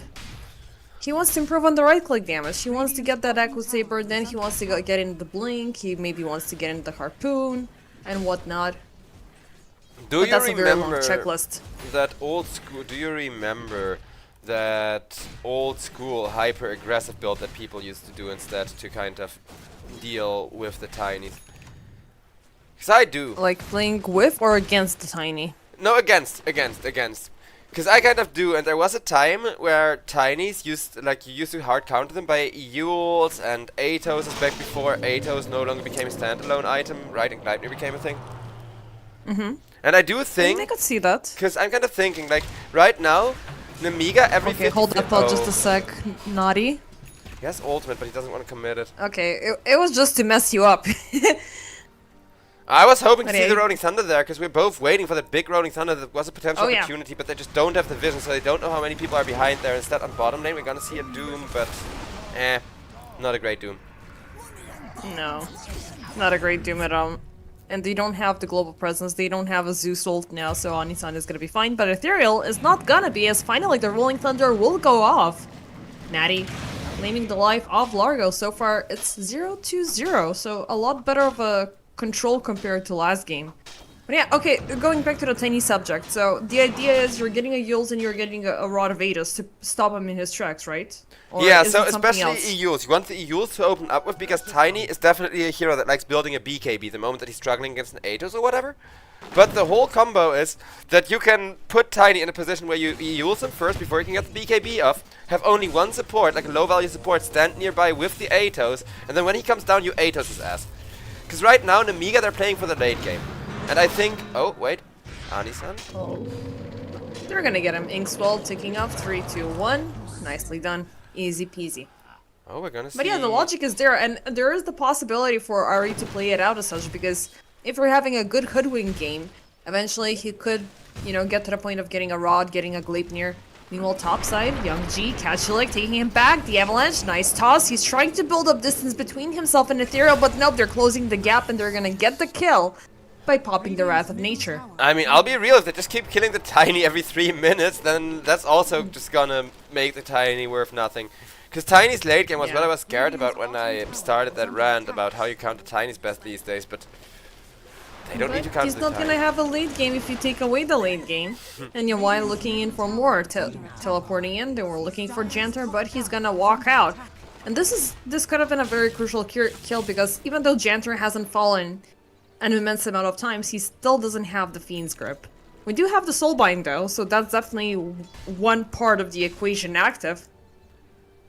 Yeah, But we're still working on the execution from Nemiga. Soulbite Doom is gonna be ready in like 10 seconds, and Covis 9 is kind of trying to group Ooh. up with Ariel, so maybe that's gonna be that crucial factor. Because Slardar is looking scary as hell in the top lane, and they will try to set up they're on gonna him. get him. Nice Nightmare, Janter. I'm gonna go in with the Observer takedown. And they're not gonna commit. The Doom is just gonna be the Rolling Thunder, and of course... It's Lag. not a Dota game if we're not having some random lags mid-team fight. But eventually it's not gonna last long. Okay, so Anku still struggling to stay alive. The pinball machine is working, and we get yet another Rolling Thunder kill. Meanwhile, mid lane. Oh, there's your Doom, buddy. It's gonna be onto Ethereal. Doomed up. Cannot do much. Cannot cast anything. Natty. Jump. Nicely done. One more strike. Can he get on away from him? He does not have the mana. The Swashbuckle will miss. But still, two big core heroes taken out across the entire map. Dire's structures Yep. are fortified. Ethereal, he's being perfectly dealt with. Like, this is not a fun Largo game to be in. He has not been able to really start that snowball rolling at all. Nemiga, they're smoking up once again, and I like what we're seeing from them thus far. So far, so good, but they definitely gotta find UI because regardless of all of the focus that they're throwing onto the enemy course, their carry is being actively targeted while UI, he's flourishing. He's building up the tree and army, he's looking to push in. He is looking to punish here. Maybe they're gonna go on Kovis 9 as Anisan. Oh, well, thankfully it's still a level 5 clockwork, so he does not have the hook shot. But a double smoke coming in. Okay, maybe they're gonna get the catch. There it is. Swashbuckle forward. Inkswell taking off. That's the big one. Nemiga, welcome back to the game. Welcome back to the series, guys. Mid lane, Janter. Ethereal. He's looking for the takedown off Bane. But nope. The train arrives from the other side. They're looking to push them in. Dire's middle tower is under Yeah, attack. Janter. Gonna make contact. Actually, no, there's the jump. Natty. He's gonna be trapped into the Cox. Frog Stomp right after. He's completely stun locked. The sharpshooter is gonna connect with Soulbind. Oh, it's gonna be far too late. Still, they're gonna pop double silence. They're looking for the grip, but it's just gonna be the brain sap. No need to overcommit. UI jumps in very last second with Aerial. Oh, the TP is gonna get cancelled by the Frog Stomp yet again. 2 for the price of 1. That's a big streak granted for UI only. Janter still on the run. Thankfully for him, Ari are not gonna overextend. Still, nice snatch, nice takeaway of that bounty run. Yeah, he made sure to stay behind to get that level 6 first before joining the team fight. He made sure the moment that he got the level 6 came in, but then Janter, he did not see Yowai. Like, he really wanted to grip there, we both saw it. We saw him going for it and run in there, but then there was no Yowai, so instead he just went for the brain sap and ran away, because he knew that Nate's Prophet was gonna teleport, but... Facing troubles once again. Thankfully the sharpshooter will miss, but he still has the urn ticking on top of him. Thankfully 57 HP is gonna be enough for him to live. Kachulik, Anisan gets out of the cogs. Not gonna be within reach for Natty. And both sides are gonna walk away empty-handed. Yep. Nemiga, they're fine with this, because Tiny, he has been going 0 and 3. He finally has the Echo Saber, and with that can at least start farming at a normal kind of pace for now. Yep, especially before they start losing towers. Thankfully, the rest of the crew are looking to push in even more. I mean, Nemiga, they haven't stopped this game. And this is keeping them in a very, very good spot. Oh, a little bit of an unfortunate double scan pop there. Is under attack. They're looking for UI for sure, but UI, he's not there. Far from it. And they're not gonna linger that deep in. Meanwhile, around mid lane, another smoke. This time it's gonna be from RE.Arise as they also take an illusion. They do look at Young G down the lane. Anku jumping in, Avalanche for the save. Bushwhack is gonna connect with the Frog Stomp. They're trying to drag him out. Soulbind gonna connect onto 2, and there's the double grip, but they find Janter in the trees. Not gonna last for long. Rolling Thunder pushing in. Janter to get taken down. Aerial also dead by Anisan. In the back, Young G pushed, and Avalanche again for the save, but Anku and Anisan, they're looking to close the gap. They're drying him out away from the tier 1. And it's gonna be 4 for the price of null. Poor Nemiga. Is under attack. Oof, another rough Boy, fight. this is tough. Yeah, we finally see the double Fiend's grip, but this is why he didn't commit it the first time he had a chance for the double Fiend's grip. Committing a Fiend's grip and No. instantly getting it cancelled is not good, whether you hit 1 or 2 people with it. It's really messy. I mean, you're never gonna have the angle. This might have been a good opportunity, but Anisan found you. If Anisan is dead, eventually you're gonna have Anku onto the Blink Dagger. If Anku even gets taken down, then you have Largo still with the Frog Stomp, and then there's the Hoodwing, so you cannot just find the right position. And even Yowai, You I either gotta mean, work for a BKB. the first time it was Yowai scaring him away, not with any stun or whatever, just saying, hey, I got 3 right clicks. Is it worth ulting 2 people for the duration that I need to get 3 right clicks in on you? And every support is gonna Yeah, of answer no course. to that question. Map was not favoring him last time, so definitely. But in the upcoming future, like, so far the solution coming in from Bane is I'm gonna extend my reach. I'm gonna get the Ether Lens. I'm gonna also work out with improving my regeneration, but it's not gonna help you out. Like, Ari are gonna get stronger and stronger, and again, it's, as you said 10 minutes ago, this is already looking like a very familiar scenario, and it is. We do have UI at 10k. Young G completely punished down. Yep, he does have the Echo Saber, but he's got a very long shopping list to get him into a fighting shape. Are fortified. Yeah, they need to shut down. They need to shut down your Y right now. This Nature's Prophet, like they got one really clean kill on him once he was like on a killing spree, and that gave him so much money. Now he's once again super fat, and if you kill him off, you can get a lot of that money to swing around. But instead, Janter, oh no.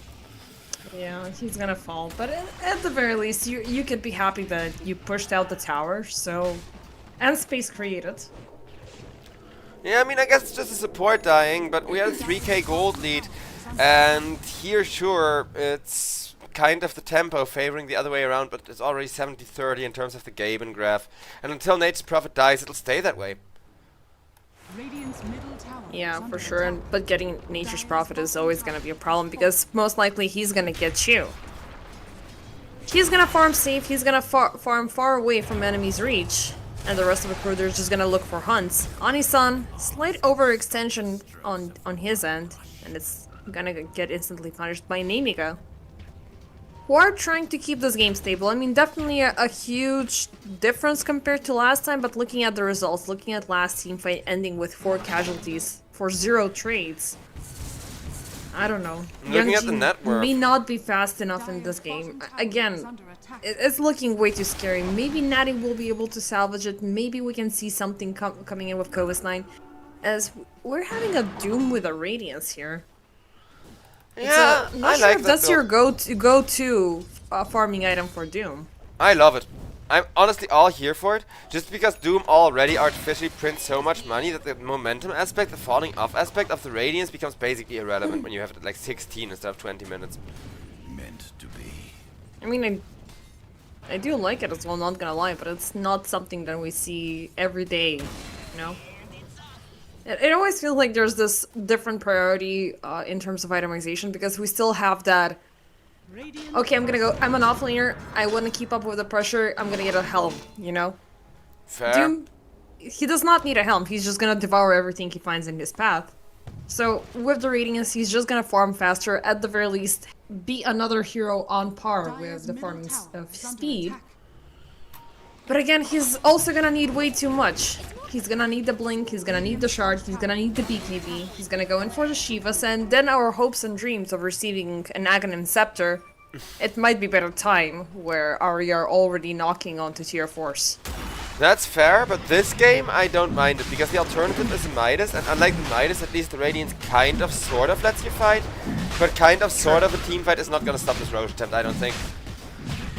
Listen, you're talking to the person that, you know, in my not so humble belief about Midases, the only hero that is allowed, actually there's only 2 heroes that are allowed to carry a Midas. One is Ogre Magi, the other one was... Actually, it was Doom at one point, but I keep on forgetting. There was another one who built in the Midas pretty early on. Invo?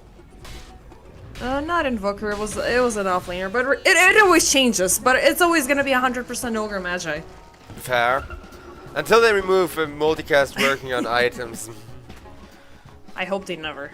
Honestly, I I really hope they never either. Unless, and there's one condition under which I wouldn't even mind, give us one of the fireballs to pierce magic immunity with and make a chance for 5, like a 0% base chance for 5 times multicast. You should start sending letters to Valve. Anyway, Ethereal gets bursted down with a beautiful Doom usage coming in from Covis 9, as expected, and yes, he's completely surrounded, but beautiful timing and beautiful presence coming from Nemiga, just because they are getting the Tormentor right after. So Much RNG, needed. this is most likely gonna be a boomerang, no, not a boomerang, my bad, it's gonna be Ariel getting the Dark Portrait. The Inkswell, sorry, the Dark Portrait was the Scepter upgrade. That's gonna take a while. Meanwhile, Yawai decides to join in very last second, looking for low HP kills, and he's gonna get Covis 9. But he shall be losing the Aegis. Ani-san jumping in, they have Young G locked out. Nobody else is here to help him. Oh, this is so bad for Nemiga. Just the second they had a spark of hope, they shall be losing 3 around the Tormi. Yep, another beautiful and huge kill.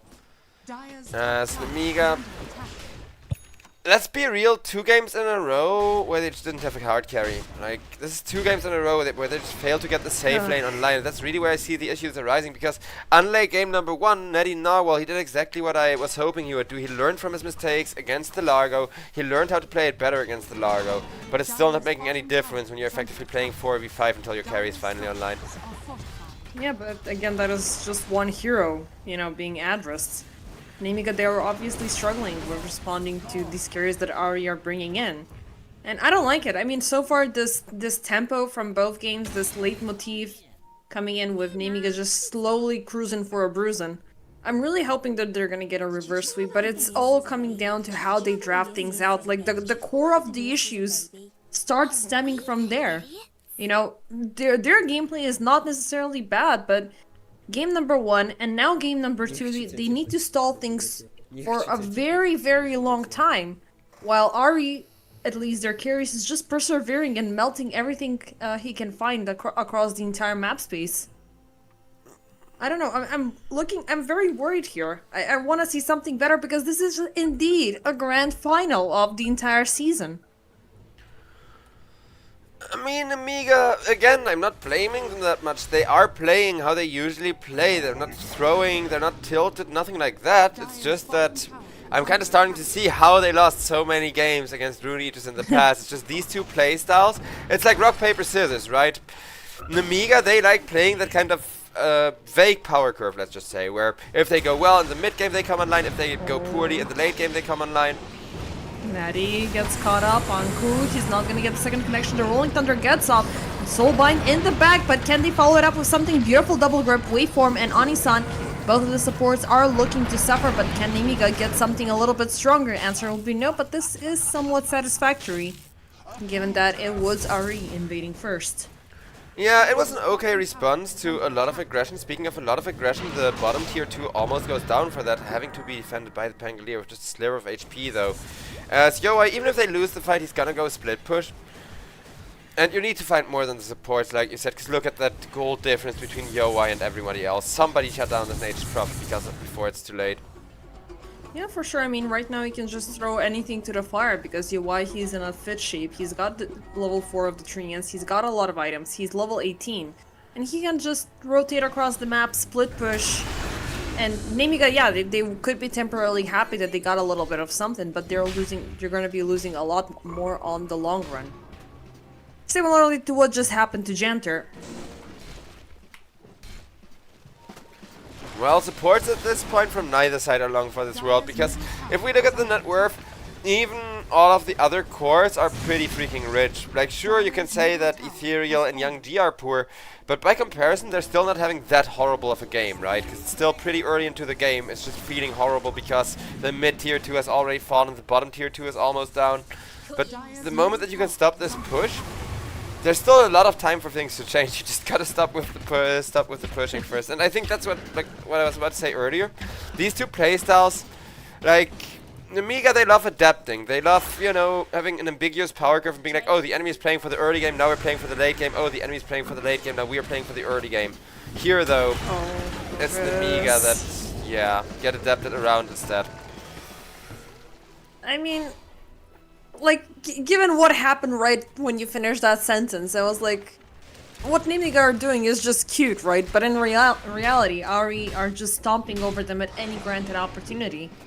But again, it's still reminiscing of last game. Like, we were at the same state with the same net worth, with Nemiga scores being pretty close to each other compared to the remainder of Pause 2 and Pause 3. But the Pause 1 is absolutely insane, and he's got his hands completely loose to do whatever the hell he wants. And it's not even a 4 protect 1 situation, it's 4 carry 1 in a way, until we get him to just end up the game and, you know, just rat it out. Yeah, it's Nemiga who should have probably gone for a 4 protect 1 instead of going for a Tiny and hoping that they can get the Tiny to snowball. Because Tiny has actually been struggling a lot getting that early game momentum, getting that early game tempo for himself. And now with the Manta style, he can D-push. But I don't think he's going to be able to one-shot anybody except for maybe a support anymore. Ethereal super tanky, Slardar super tanky, and even this Nature's Prophet is over 2,500 health already. I don't know, I think it would have been better if they got a Sven in, because with the same itemization Young G Dire's top tower has right now on the Tiny, with the Sven he would have been a little bit more impactful. He would have been a little bit more willing and into the fighting shape. Yeah, but Sven against Slaughter does nothing. Like, then too, he would have Yeah, that's the stunned tough knocked out. part for sure. Kovis 9, caught red-handed, Rolling Thunder in the back. They're looking for UI, but UI, surprise, surprise, I have a BKB reveal in my mid, so I'm just gonna stand strong on the high ground and keep on hitting, so you're just gonna be happy that nobody died in this small little skirmish. I like what I see from Nemiga there, because they cancelled the Doom. They did not waste their Doom for that. They forced out a BKB, they got everybody away, and they still have the Doom. So this is about as good as it gets when you're fighting that out of position. The real question is, how's the next fight gonna look, where there's gonna be actual kills, because with that Doom, maybe they can, you know, Doom the Nature's Prophet or something. But you do have to hit that ultimate well, and then actually commit for the kill. We are about to see that, because they're moving in. Beautiful catch, attempts for a sentry takedown. Actually, yeah, they did have the observer there, but it's gonna get... Actually, no, it's not gonna get denied. Regardless, Ariel is gone. I was expecting a lot more between these supports. I mean, they did what they were able to do. We did see a double soul bind with the grip earlier. That grip taking down both supports was exactly what they were looking for. But they're not able to go in for any bigger fish. We still haven't seen a double core Doom takedown. Oh, The speaking probability of of that happening is going to be a lot lower. Speaking of double Dooms, look at Hoodwink's inventory and tell me that there's gonna be a lot of good double Dooms. Tell me that there's gonna be a lot of good double Fiend scripts anymore, because there's already a load start on the Hoodwink. Yeah. That is already a really big problem. I mean, it's really funny. I mean, looking at the overall picture of heroes being picked up and heroes being banned out, Hoodwink is the most prominent support that passes through the bans, and it's not necessarily uber banned every single time, but whichever side picks it up is having a lot more fun of a time wielding it, because you can either go and just double down aggressive, you can go in with, you know, safety, defensives, lotuses and stuff like that. Whatever the situation brings upon you, you can very easily adapt. Well, we'll see how the Hoodwink adapts to this, because there is a big 5-man smoke coming out from the Nemiga, but it looks like it will not find anyone, as the counter smoke is pretty much walking past them. Yeah, unfortunately. Many It's such really funny cases. when we see situations like this from our point of view. It is. It's also really frustrating when you're like playing and then you watch a replay and see this happen to you. Yeah, for sure. But it's looking like they could close in, because Nemiga, they're rolling back. They do have the high ground. Youngji with the jump connecting onto to its Ani-san and Anku, but Anku pops the BKB instantly. Kovis 9 dies by the sharpshooter. Natty in the back.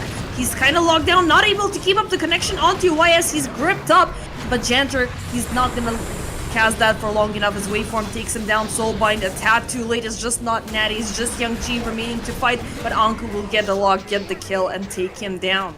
They didn't even get the Ultimately, natures. 4 for the price of 1.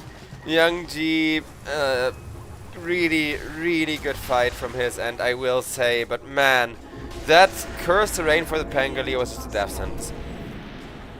Natty, the moment that he's like caught up there, even now that Tiny is online, even now that Tiny can hit the Avalanche Toss combos, which, let's be real, they've been waiting for that all game. You still need to hit the Pango ults, you still need to get a kill with the Doom, and they accomplished neither of those things off the checklist. Not sure who got the Doom. Slaughter Did got you doomed. see- They doomed Slaughter, he had the BKB off, and because the BKB was on, he wasn't even fully broken, so he could just bash people. Yeah. That was definitely a problem.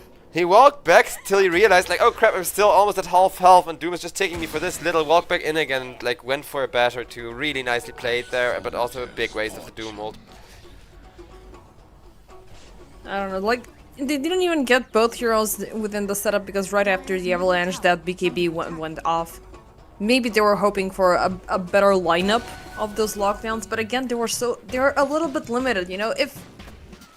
I don't want to see if you remove one of the supports, because both of them are great in their own manner. With the Hoodwink, you would have had that better AoE layering to keep RE on a complete lockdown and have the additional damage coming in with the sharpshooter. Oh, it's funny that that's what you're thinking, because I was thinking like, oh, if Grimstroke was a hero with a save instead, because they don't like. I love the point clicks from the Bane ultimate and the Doom, but I don't think the Grimstroke ultimate contributes that much synergy when you're playing against 2 Lotuses plus BKBs. Yes. Yes. Like the 3rd Lotus is already coming in, so then there's gonna be 3 answers to the Grimstroke ult, making it basically more of a liability than a good ultimate. Whereas a 2nd save to keep Bane alive during his ultimate and allow Bane to actually go for the way bigger Fiend scripts, I think is kind of what they're lacking here. But both would be interesting takes on this draft as... Anisan gets caught up, Naughty jumping in. They finally get... Oh, this is a big bind, but do they have the follow-up? Do they have anything else to do here, or they're just gonna keep them leashed up temporarily? Ladder is gonna be the answer. That is correct.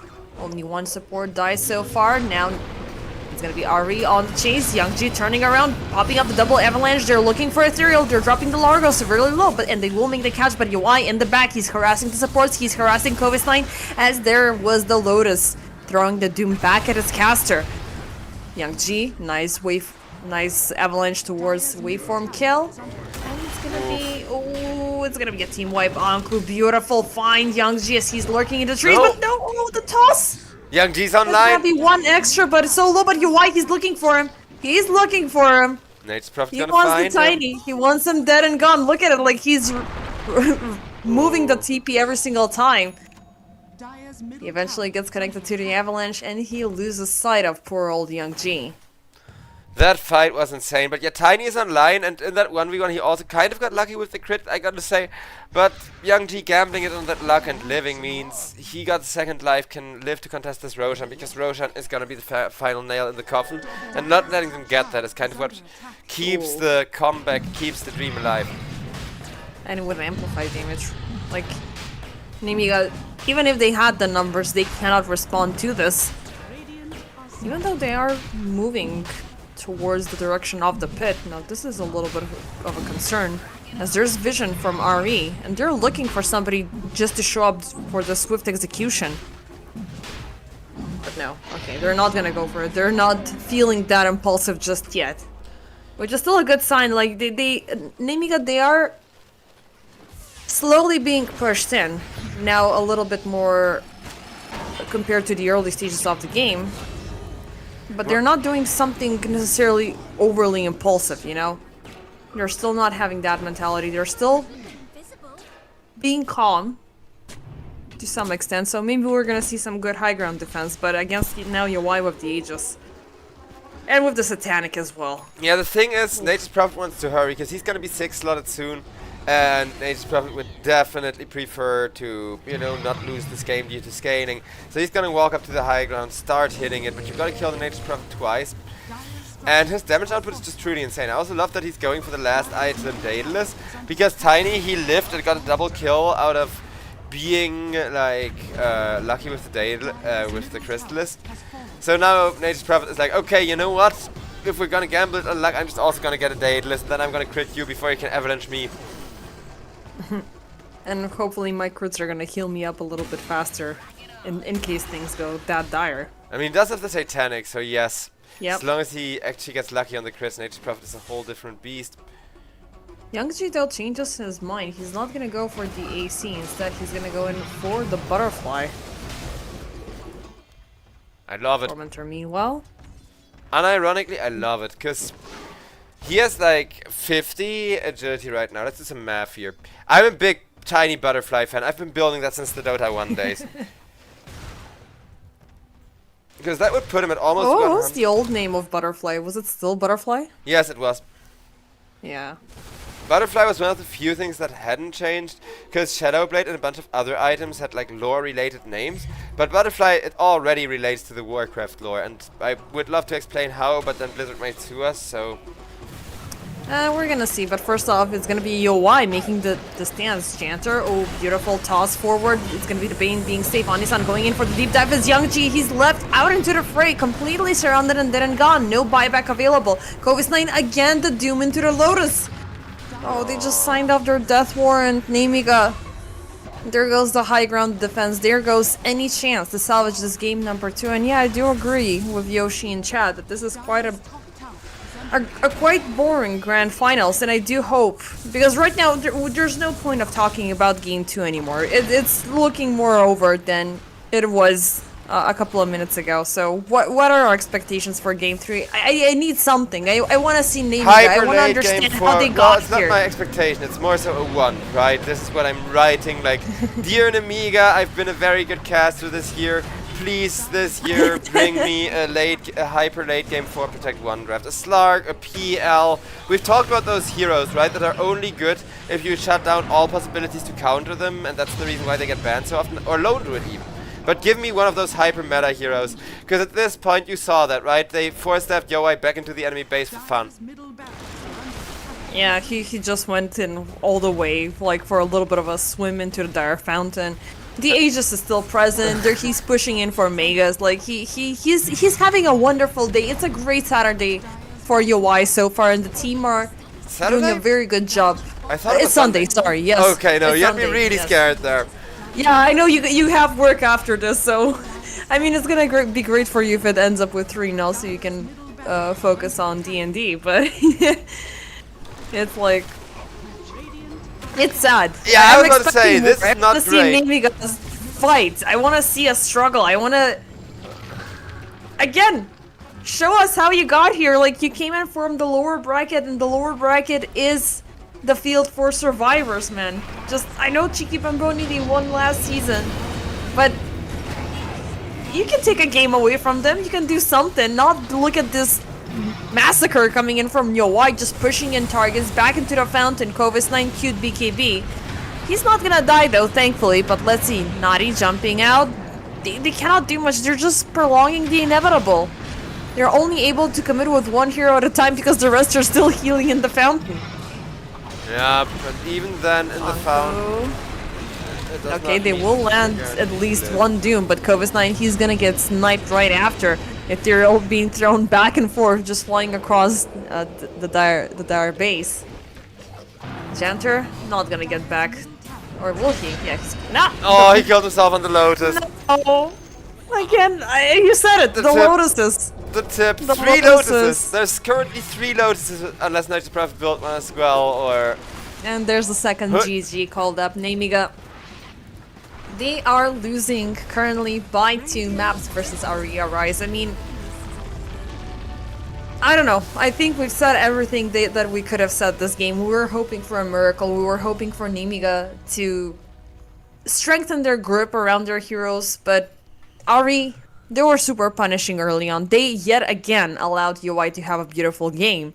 And Largo again onto Ethereal. Even though he had a little bit of a struggle during the laning stage against Natty because the Pango was a bigger improvement compared to the Kes, but they never got the team together. They never got the Tiny online. Yeah, a lot of lackluster synergies, but I think Nemiga, like, early game and mid game just haven't been working out for them. Sure, Natty Nawal had a really good early game and transitioned into the mid game well, but his Tiny didn't, and then they were lacking one hero when they really needed to win the fight.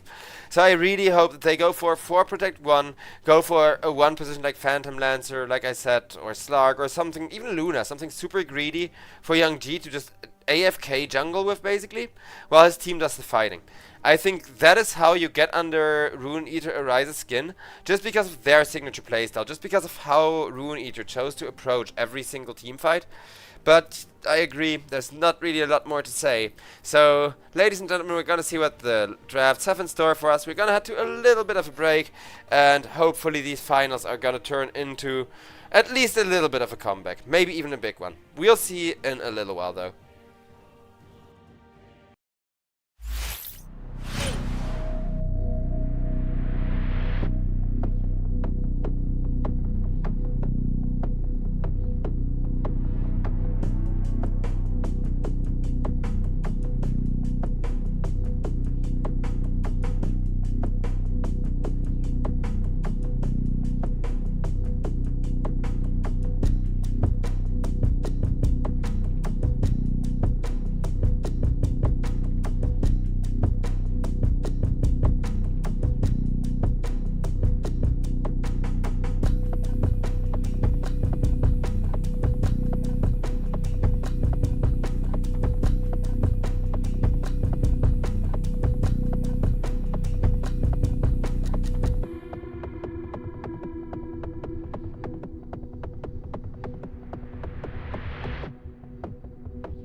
As ladies and gentlemen, we are in again. It's not quite the Drow Ranger and her 4 babysitters, but it is another back to the basics for Nemiga. It's the Lone Druid. It is something they have had a lot of success with, that has been getting respect banned against them almost every time.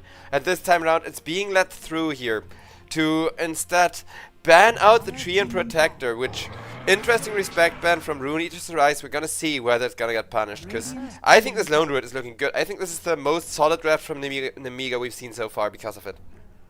I'm still scared, not gonna lie, because RE, even with the unconventional ban openers, they have still done a great job with taking away these meta picks like the Earth Spirit rising back to power, the Shadow Fiend, the Drow, the Puck as well. Sorry. But they do have the Underlord, they do have the Dark Willow, they have the Tusk, they have the Wind Ranger. Like, they have a very, very strong lockdown possibility here, which is AoE, which is aggressive, it's in your face. They just gotta complement it with some additional damage. Regardless of the positioning of this Wind Ranger, if it's gonna be a carry, if it's gonna be a mid laner, just the sole fact that you have the focus fire, it could already be a huge problem for Nemiga to deal with, especially with the Lone Druid being picked up. And I think from the 3 that are being actively picked up, this guy is the one hero that is most likely to suffer. So as much as I respect it, and as much as Nemiga, they've had success on the Lone Druid, it is a scary game. But with the remainder of the draft, what they're bringing in with the Jakiro, the Snap, the Centaur, and the Invoker, it's looking a lot stronger. Like, what they built after the Lone Druid is looking a lot scarier than the Lone Druid itself. Nemiga comeback now or never, because RE.Arise, they just willingly counterpick themselves. Ooh, and do you know what's the best part here? Young G is gonna play the Invoker. He's gonna be back to mid. Pango into Invo, Yo Y into Natty Narwhal. This is gonna be a rough one if I've seen it though. The thing is, I think with the Wind Ranger, the whole idea is you're gonna win this game so fast that the Lone Druid can come online. Because if Lone Druid comes online, if Lone Druid gets one of the 3 or 4 different items he can get to counter the Wind Ranger with, Wind Ranger's game is just gonna be so over. Because you cannot shoot both, right? You only get one ultimate. You can either ult the bear or the hero. And the hero, all you need to do is get one item to counter the Wind Ranger on each.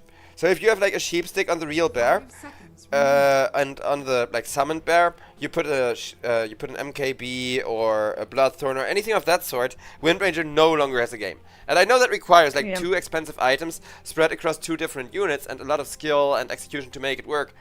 But in the late game, Lone Druid is always gonna wreck Wind Ranger for that reason. Yeah, and I mean, like, there's this entire different,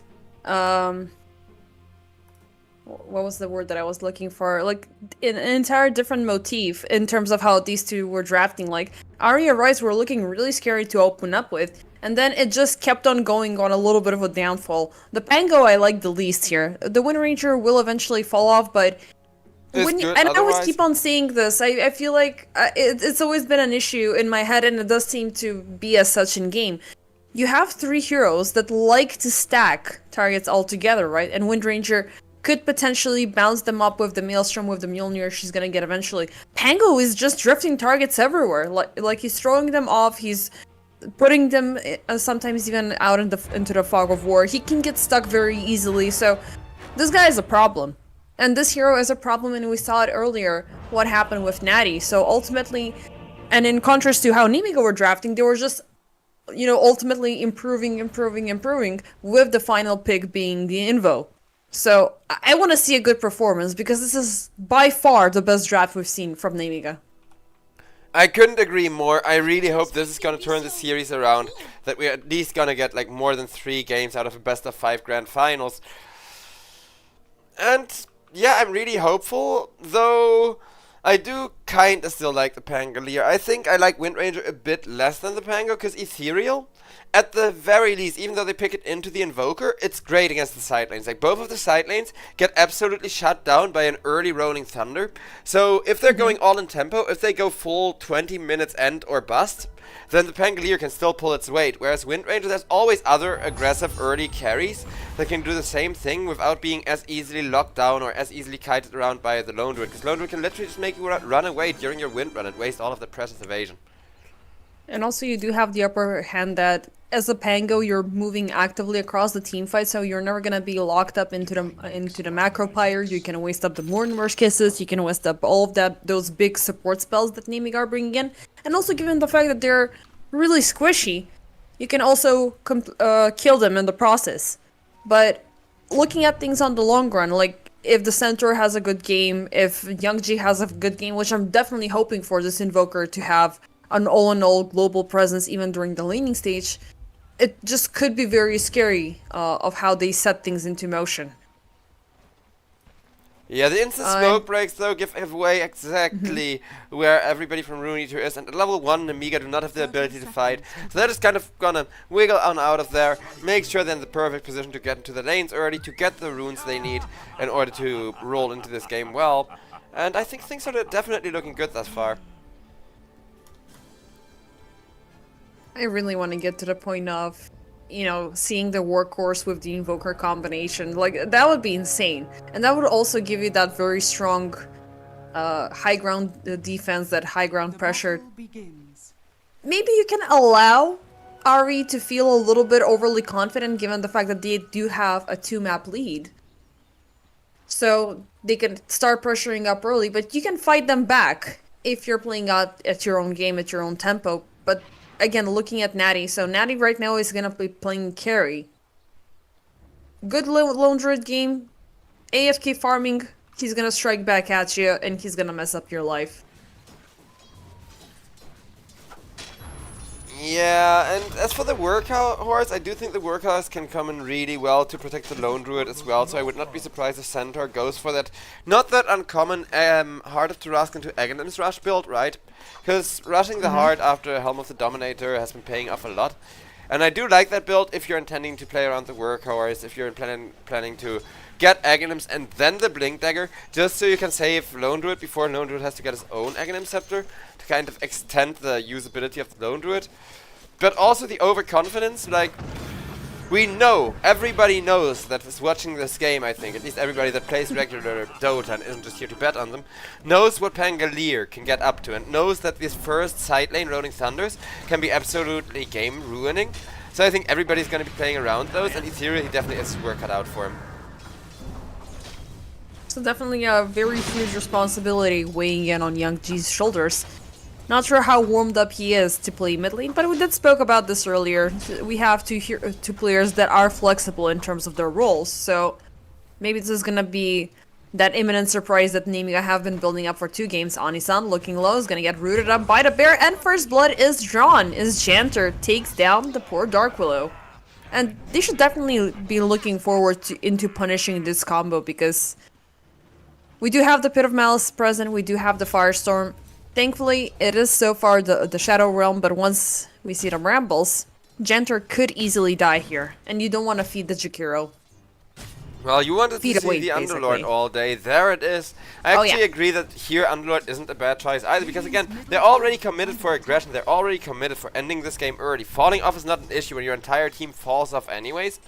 And it is doing a lot of work against the Lone Druid, but with Lone Druid already having been involved in that first blood, you do have to be really careful not to feed Natty Narwhal anymore.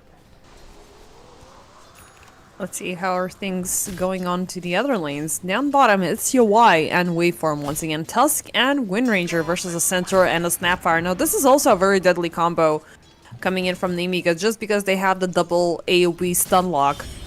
But if they miss out, if they don't have enough damage, Waveform is just gonna run away. Still, they make the catch. Shards have been used up. Waveform, he does not have the snowball, but is able to slow down Kovis 9 within the reach of UI for the takedown. Ariel still looking for the kill. At least one more take for the exchange, but is he gonna make it? Waveform going deep under the trees. Ariel going in the wrong direction.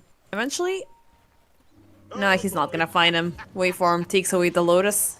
And he could use it to heal up. Sunstrike. Oh, Nope. Oh, Young G. He So wanted nice. to give it to the Wind Ranger. He literally died for trying to help us, like, carry and do a support job. Because if he would have eaten it himself, he would have been out of kill range there.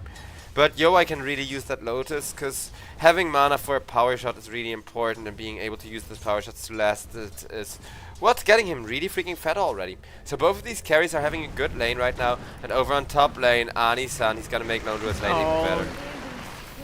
They're gonna punish the Dark Willow once again with Anku also falling off pretty low. I mean, what would you expect? It's already level 3 of Jakiro, level 2 of Liquid Fire with the Dual Breath. It's way too much damage. I mean, looking at the meters, it was not the highest damage dealt during the team fight though. It was indeed the Underlord with exactly 1k coming out from the Firestorm and the right click damage. But actually it was not even the Liquid Fire, just the Dual Breath committed. Very nicely played out. One deny mid lane of the Water Rune coming in from Young G as Ethereal secures the other one, and he moves in topside. Claims on the Bounty Rune. Okay, this is a very early intervention coming in from the mid laner. No Rolling Thunder, no nothing, just the strength and might coming in from the level 3 Swashbuckle. He will reveal himself early though with taking down the enemy courier. Onisun once again in danger, phases out, waveform coming in from the other side. They will jump in, Sunstrike for the lock and for the kill. But what's the Beautiful support? bit of Malice for looking Carry? onto 2, Natty. He's gonna die here. An awkward follow-up with the ice path, but again, there's a Pit of Malice. The most dreaded spell for me personally currently in the game. I mean, you're a support player, so that makes sense. Because again, I don't mind Underlords. I like playing against Underlord, but I'm a hard carry player who likes playing for the late game. So whenever there's an Underlord, I know like, oh, I can just take my time and go farm jungle a lot as long as I don't go under vision and get Underlord ulted, right? For you as a support, though, you're always a free kill to him. So I feel you there. I can relate to that. And I think that Tusk and Dark Willow are actually perfect supports, though, because they are a little bit better at having that second save, right? Like if Anku wants to go in really aggressively, they can come in. That's all. They're looking for more. They're gonna catch Natty and the bear. And this lone druid is pretty much at the edge of the Pit of Malice, but well within Yawai's reach. Sunstrike, waveform. Janter is fighting off. He's again like look at that beautiful placement of the pit. It is right at the trees, and it's not a safe ground for anybody. They kept him locked down, and it's looking like 3 kills as Yawai. Oh, this is so bad. It is really bad. I don't like this. I don't like this. It's not even 6 minutes into this game, and I don't want to think things to go as game 1 and game number 2, man. I'm dreading this moment right now. God, Nemiga, give us something, guys. I mean, Young G playing great. Invoker is the only hero right now that is having a brilliant time. Down bottom, kinda shabby. Top lane, very heavily punished, and Lone Druid does not like that. Yeah, this is like Lone Druid's weakness. I will say, Natty, he played perfectly around the bear resummon time, because this is the first time, despite having died twice and having lost his bear once, that he's gonna be without the Baron, just for 30 seconds. But 30 seconds without the bear still makes the difference between Dark Willow living and Dark Willow dying, as Dark Willow just gets away for free, creates some space. And the tempo that was pretty much a must-have requirement for this Rune Eater draft is now there. Underlord is now scary, Wind Ranger is now scary. Ethereal isn't yet, I will say, like Pangolier is having a slow game. The Young G is on a comfort hero and is one of the best tier 2 Invoker players I know of. But even so, Pangolier... Stampede? For where? For area? Sorry, I was just like, what is this Stampede for? But it for seems like Wisdom Kova's9 Steel. is hunted. Oh, Young G jumps in. Tornado? Can they get Yawai? Yes, indeed. Okay, finally a good trade for Nemiga. But going back to what you were saying. Dire's middle tower is under attack. So yeah, Young G, his Invoker is a comfort hero. He's going 3-0. He's the one saving grace for Nemiga. And if he can find those combos, then I do think they're gonna be fine, because you can see the difference. Like Young G on the mid lane with one of the heroes he likes to play a lot. Nettie now on the safe lane with one of the heroes he likes to play a lot. It is doing a lot of work. They just need to keep doing this work. They just need to make sure that they do not fall off. And speaking of fall off, Young G, a beautiful Sunstrike onto Nice waveform in this time, very but base. He's completely surrounded. He's gonna get the Sunstrike yet again onto waveform, but a gate calls in 2 more heroes, and he's not able to handle that. With that, also the tier 1 tower mid can fall. Down bottom, can they at least reciprocate the effort, as Kova's9 already has the helm of the Dominator? But RE instantly on the move. They roll back to their lanes. They're pushing out. And yeah, you did say Pango is somewhat of the weakest link here, not super involved in things, but he's having a graceful time given that the lanes are doing insanely well. I see though, Yawai gets caught up. Nice ice pep. They will miss with the Sunstrike. Kovis9 delivering some body blocking to prolong the wind run. Can they get the kill though? Ethereal joins in, rolling in. Stampede pop. They're trying to get on the run, but the snowball will land on top of them. Focus fire. Yawai is running off. He's just gonna kill the creep. Chanter still on the hunt. And across the gate, Natty, Aerial jumps in, waveform. Can they at least get the supports here? Sunstrike, nope, it's not gonna land. It's gonna be one more in the bag. They save Lone Druid, but it's still not worth it. Because that was what Pango has been looking for. Now Yowai is finally gonna die to the Invoker at least. So Young G comes and gets a really important cleanup, making up a little bit for that one death he took. But, I don't know, it's still not looking good enough. Because now Pangolier, like, he has been looking all game for that good Rolling Thunder, and he's finally found it. So his Diffusal Blade went from barely being started on to almost done already.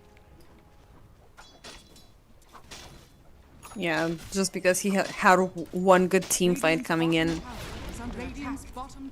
But yeah, that is obviously the difference between life and death. But so far, I mean, again, the good thing, and we just keep rolling back to this Young G Invoker. He's the person keeping things currently balanced out, and I'm still a believer that the Lone Druid can do something here. Just because there's still a very good chance to shut down Yawai. And the damage will keep on coming naturally for Nemiga. They will be getting the Jakiro Macropire soon enough. They will be getting the Mortimer's Kisses soon enough. And so far, upon the item prioritization of Yawai, BKB is not on the list. And you don't really want to force it out that soon, because then it's just going to be you depending on to the focus fire for the kills. And speaking of kills, Young G is going to die with a beautiful gate closing in on him. Yeah, as for Yowai, I really wouldn't mind a Dragonlance for that extra attack range after the Maelstrom, just to stay out of harm's way. But right now, as long as the support is in front of him, there's no harm that can befall him. Easy kill, easy life, easy Maelstrom. And easy tower up top. 12-7 so far, 11 minutes into the game for RE versus Nemiga. And Joe, it's been 5 minutes since I was feeling scared. Now I'm feeling a little bit more scared. Yeah, Are we looking at a 3-0? Probably. I hate to say it, because this is going to be the most boring grand finals we've ever had. I'm telling you, my cat is the one cursing us. She does not want me to work long, so I get to suffer.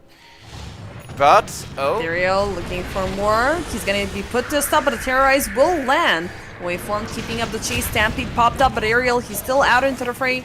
No Macropire still, no Mortimer's Kisses. These supports are being very heavily punished, as they have both died three times. Yeah, everyone's behind now. That Kovis9 has.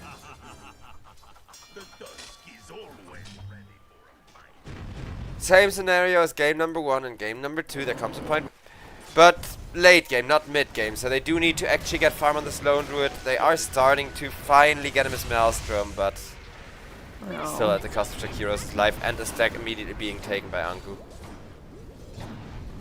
Yeah, this is the big, like, double-edged sword regarding these supports. I mean, when they're having their big ultimates, when they're having the right setup, they're just adding so much. I mean, the damage is absolutely insane, but it's minute 12. Aerial just got the ultimate. The Macropire is still missing by 10 experience. And the fact that they haven't been used, obviously, by now, means that RE are flourishing freely. They did a great job at punishing the side lanes, and during that process, they allowed Ethereal to have a stronger game, so now he's on a very good route towards completing the Blink Dagger and the Aghanim Scepter right after. Yeah, and they so find far. Young G. Oh, this is a big one. Nice Tornado. He's gonna save his butt, but he's not gonna go for the Ghost Walk. Janter comes in. Beautiful Ice Path. Where's... we still need that goddamn Macropire. Kill a goddamn creep. It's gonna be the Stampede for the run. Well, they're alive. They could have killed something. Ethereal. Oh, Sunstrike. Nice. So nice. Finally something. It is just a drop on a hot plate. Something. But at least Lone Druid is farming while that is happening, so give him another 20 minutes and we may have a game on our hands. I really want that game number 4. Well, he's got the Maelstrom so far. It's still gonna be a long road until he gets the Scepter for the Bear and some bigger items to start dealing some extra damage. Right behind him, Ani-san. He shall reveal himself, but the bear is in the brambles. It feels a little bit unfortunate that he popped the true form there. But Janter? Nah, they're just gonna take out the wards. Even if they had a ward down bottom there, they could have seen Onisan and he would have been dead with one ice bath. But from the side, Ethereal, he's closing in. Are scanned. He is looking for kills. He's looking for a fight. Or maybe just for farm, you know. Over on bottom lane, Meanwhile, meanwhile, Ariel, Waveform absolutely Waveform, obliterated. Mortimer's Kisses popped up. They were looking for UI, but unfortunately... I mean, the they didn't count want of the your Y. Mortimer's Y is- ulted Kovas now, and all of that damage was just retaliate. Yeah. I mean, level 4 of retaliation is just too strong. And he's gonna double down right after, like, going in for a little bit of a later blade mail. Yeah, Heart of Taras, just to make sure Wind Ranger can't kill you. Again, it's the course that I'm so afraid of from these Radiant side, but once the center becomes able to tank them, at least Nemiga will have one They're hero. looking for him still. Tornado for the connection. Flaming Meatball, Chip closing in. Wind Run for the run. Cookie forward. Nicely done by Ariel. They will take down UI, but they're fighting right under tier 2. Can they secure at least an escape route for Youngji? He's running down the river. In the back, Ariel is trying to stall. Youngji finds a safe spot to TP back. Now that was nice, because that was a carry for a support. If Nemiga can force more Totally of these worth it. trades while Lone Druid is farming, that's exactly what they need to drive this win rate back in the 50-50 area. As now for the first time since that point where we both got really scared, the win rate is favoring them again thanks to this Lone Druid now finally being able to play the game. Still bottom of the It's course. just a little bit. They just gotta keep it up because, you know, the graph can always predict, you know, the hero factor, but there's always the human factor and there's always the chance for a mistake, you know. Oh, I agree. Lone Not Druid sure cannot what the afford mental any state of mistakes. Nemiga is right now.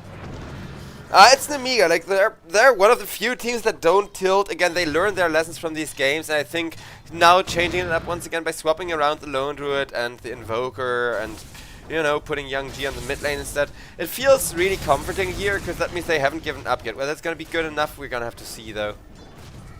Yeah, and we indeed spoke about that, you know, flexible teams, changing players and stuff like that. And I'm genuinely really happy about Youngji playing the Invoker, you know, like, it's been so many seasons that we've seen this guy on this hero. And it's always been very, very satisfactory. Boots of Travel completed, Meteor Hammer up and operational. I do assume, yep, we do have the Shard. As he shall be choosing option 2? No, it's gonna be option 1, so it's gonna be the Ghost Walk, applying the ice damage per second to enemies in the larger radius. So Invoker wants So that going in farming for the speed. sneaky place. Sneaky Going plays as well. Mostly you take it for the farming speed because now you can just literally Yeah. run around the map, get money while looking for kills. And he might find one as Anku. He is farming away the Croakers, but Kovas' 9 courier creep is gonna spot him out. Ariel securing the Watcher. Head of Malice, Cookie for the jump. Youngji and Kovas 9 in the bag. The creep is still holding him. He's stunned out, disarmed, and Mortimer's Kisses, he's dead. Just before The snowball a little bit too late, and it's gonna project Waveform back into the creep. Stampede moving forward. Nice shards for the save. It's gonna be a wasted Stampede, but it's a pretty big kill. Radiant structures are And fortified. the fortification popped up, so it's not too bad, even though they cannot force the tier 2 tower any further than this. Yeah, and Nemiga, they're fighting tooth and nail just to get this Lone Druid online. Netty Narwhal, at least now he's officially overtaking Anku. He's no longer the bottom of the course. Just gotta overtake 4 more cores and then Nemiga are Oh, actually but gonna he's win gonna this. lose the bear. Actually, he does not. Nice fear. Ooh, bear makes it out at 39 HP. That would have been a big yeah. bounty for Yoi. Yeah, Netty's immediately gonna go for the resummon instead of sending the bear back because he cannot sacrifice the farming speed though. So, while it's no big bounty, at the very least, if you like kill Lone Druid's bear again within the next 2 minutes, you get the second punish this entire game on Netty Narwhal.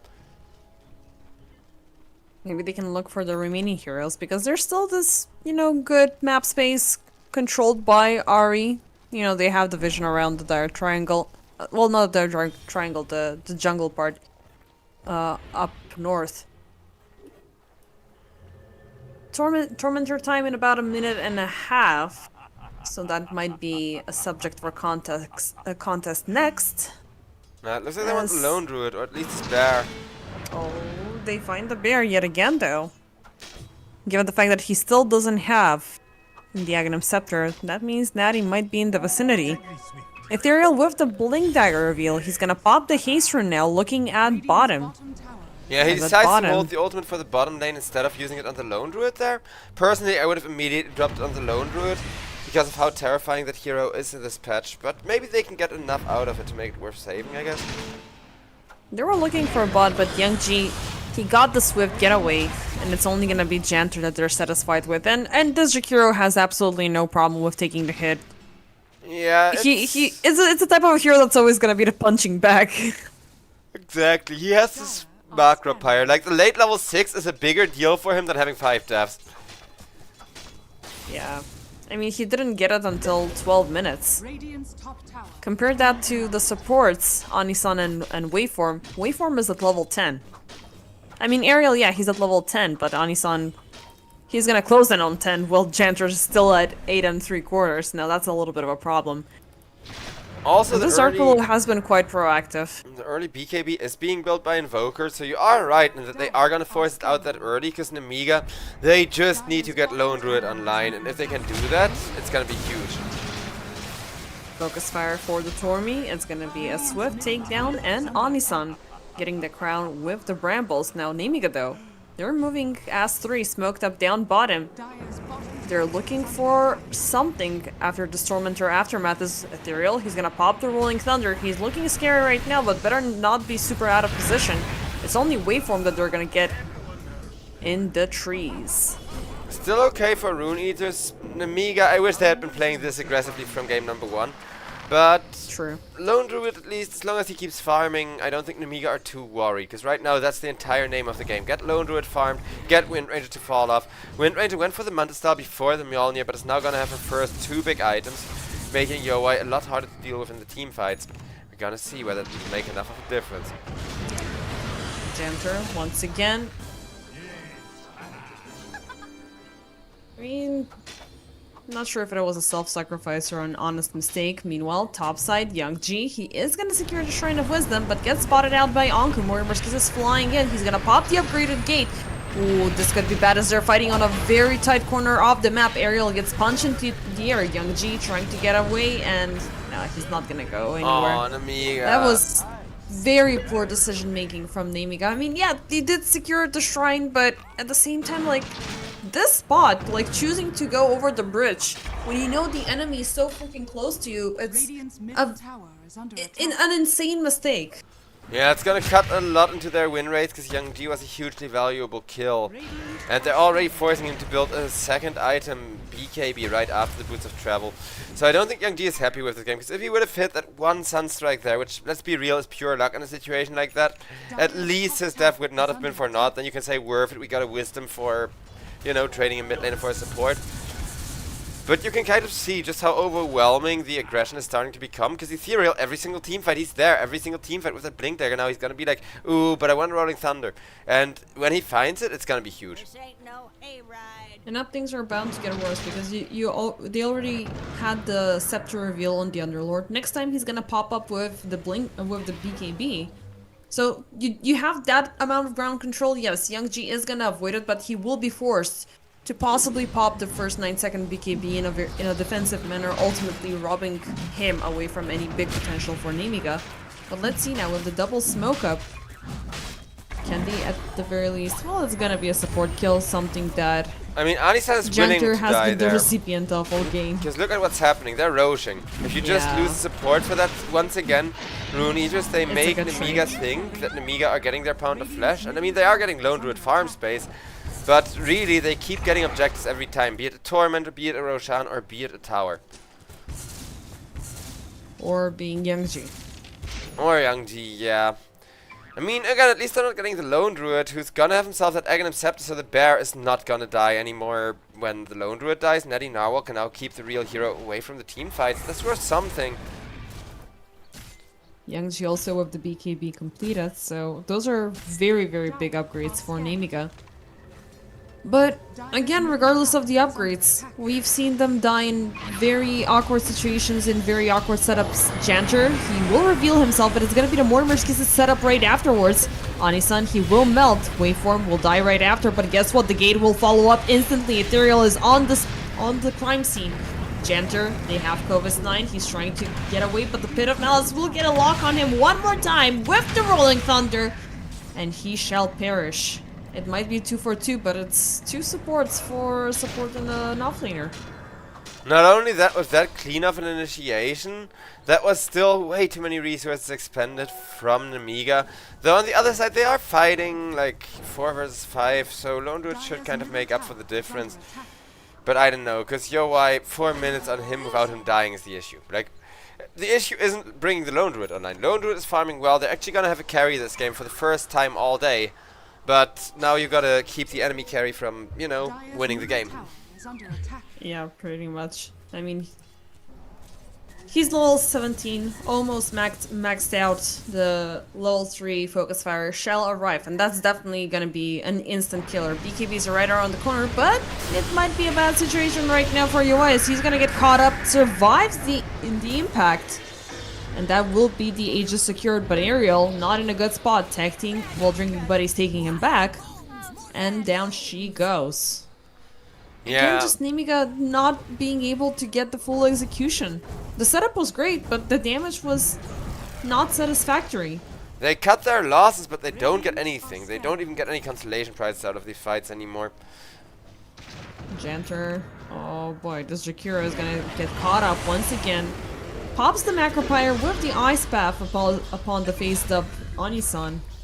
And it's just gonna be a big ultimate wasted, but Kovis 9, oh, he's gonna get one, but there's the gate instantly, right off the bat. With the second gate follow-up, the terrain is completely locked out for Kovis 9. He's not able to go far as Ethereal also decides to join in. They're bringing in the Bear, they're bringing in the Mortimer's Kisses, Nemiga, they're bringing in the full-blown team fight finally, but it's only for the Aegis and for Onisan to perish. And as everything has been expanded, now it's RE once again on the move. Youngji caught up in the Pit of Malice. Beautiful tornado to buy some distance away from the enemy, but they're rolling in. There's the snowball. Ariel gets caught up. Shackle in the back. Youngji both and Ariel.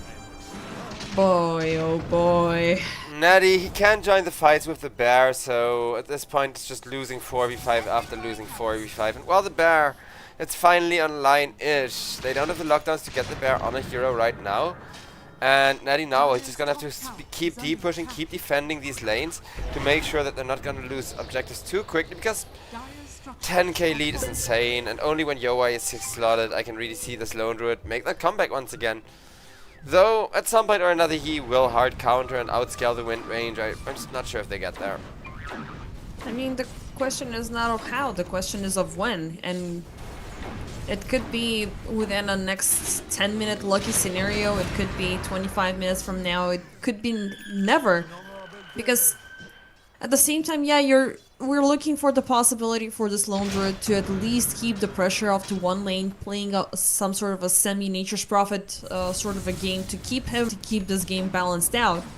But look at how fast RE have been responding the entire game.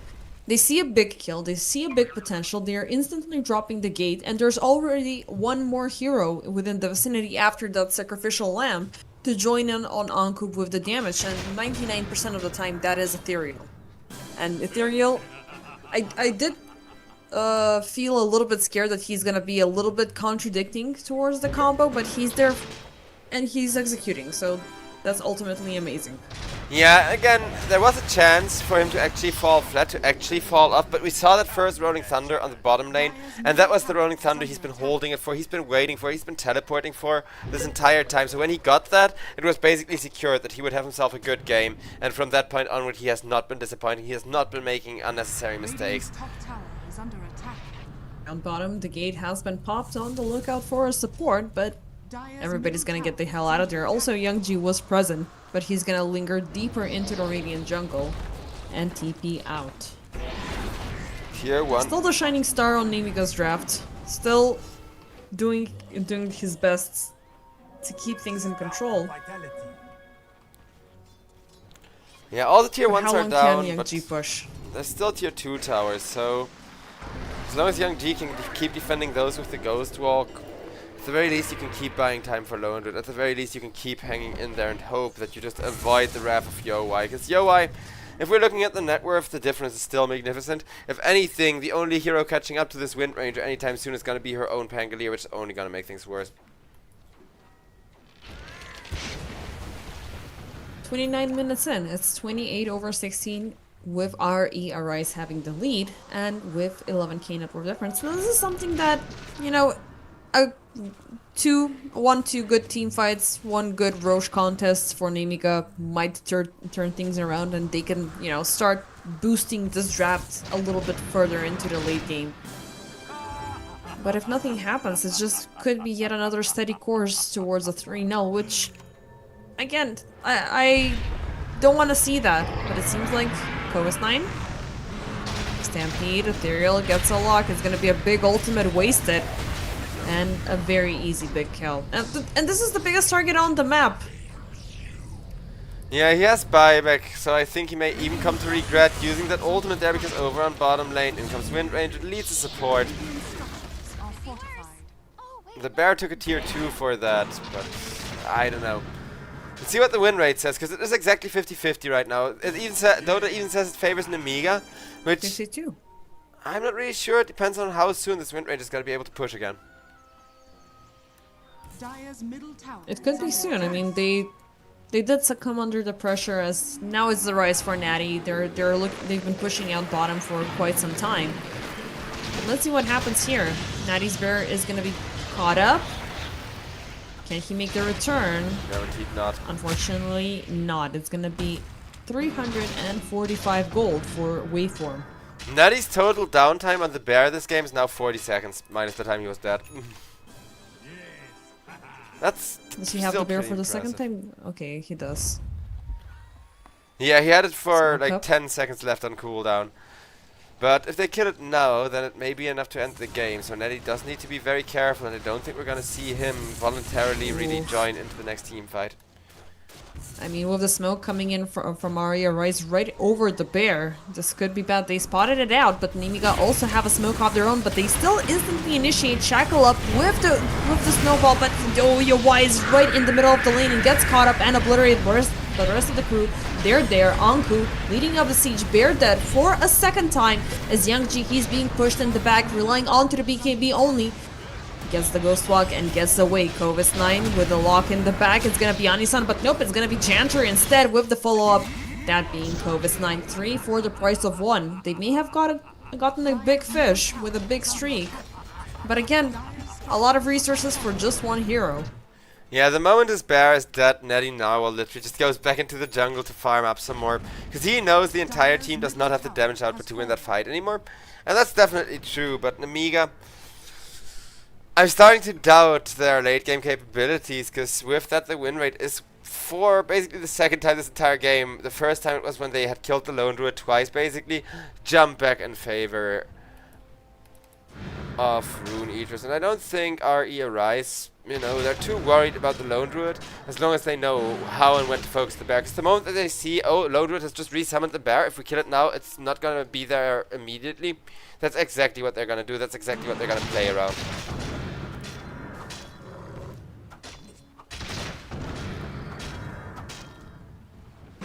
33/17. The net worth just keeps on rising, and Gabe and Graf, well, it has switched once again in the favor of RE after that skirmish. Oh boy. I don't know what to say. Boring My heart finals. is broken, Joe. I just wish we had more games like this. I just wish they had taken advantage of the, like, you know, swap between Young G and the Lone Druid in this case. Because that little mid lane swap did, to be fair, at the very least serve its purpose and caught RE off guard. But Young G walking right under the sentry there. He will pop off the BKB, and he's gonna find the TV back home, thankfully. Okay.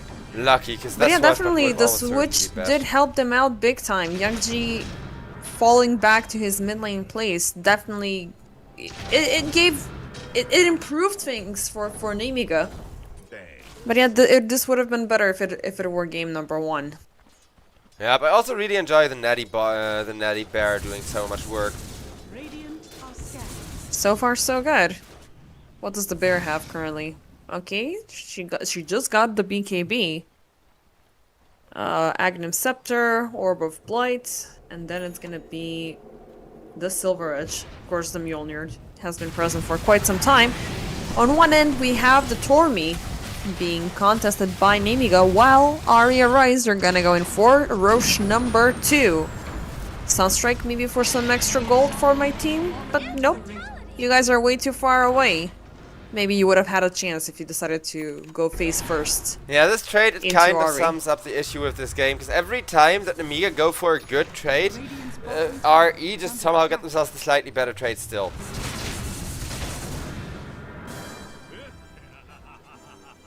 I mean, Dire's top tower is under they're a lot more synchronized, they're a lot more synergized, they're Dire's top a lot, tower. generally a lot more focused compared to Nemiga.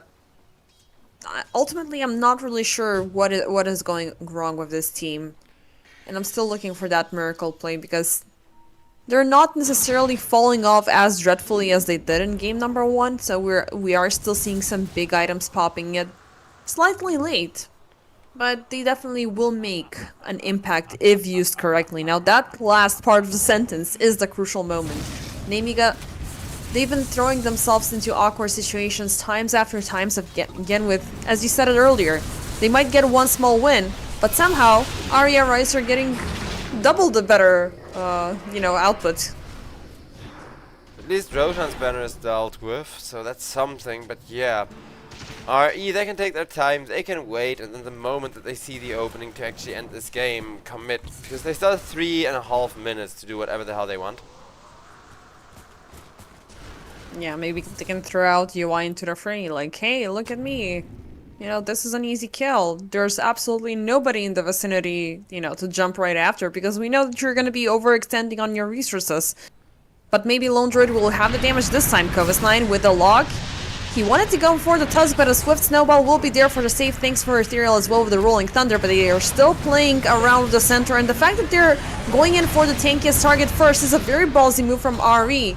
In the back, Ethereal, eventually the Rolling Thunder will expire. Janter dies by the Swashbuckle. RE.Arise pushing them deeper. He is going all the way onto high ground. They're fighting off against the bear. Mortimer's kisses are popped up. UI still barely alive with the Aegis.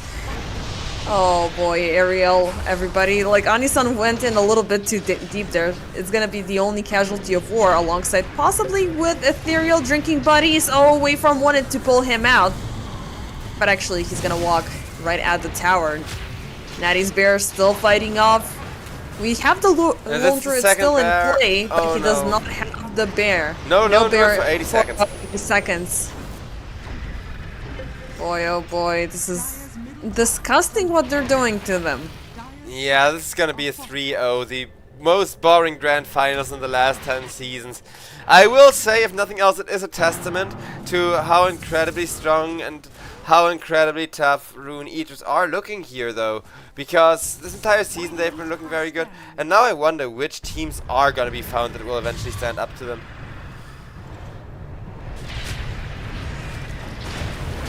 Oh, Janter. They're gonna find him. They're gonna find poor old Ariel. Youngji, eventually he does step out just to throw one tornado, but that is not gonna stop Ethereal, as they have everybody in the base pretty much fully healed up.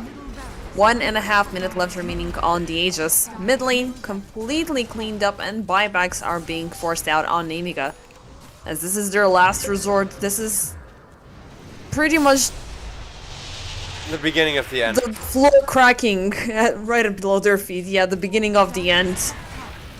And let's see. This is gonna be the difference between GG and game number 4. Kovis9 finally makes the jump. He wants the Tusk, but the Tusk with the Yules with the save. He eventually perishes, but it's gonna be traded off versus Ariel. As UI still alive, still standing strong. The EMP is gonna be popped. He is looking for Youngji instead. Focus fire. I think it's been used upon Kovis9. They have the Wind Ranger caught up into the back of fire, but it's just life number 1. As Tusk's buyback will be used up here. Janter dies down. UI with the chase. He does not have the BKB, so this is a tough spot here with the enemy carry, but there's a snowball once again for the save. Resets the team fight. UI still in a tough spot this time, but on the run. Still dies by the double edge. Nice defense, but Nemiga, they're using way too many resources. Double buyback. Youngji bought back for this one as well. They will find Anku, so at the very least, Natty will secure a big one as a side rush here on the top side. Lone Druid still doing really big work. Once that Silver Edge has completed the break, it's gonna be huge. And you can kind of see that now, slowly but surely, the Wind Ranger is starting to fall off. But half of the base has already been pushed in.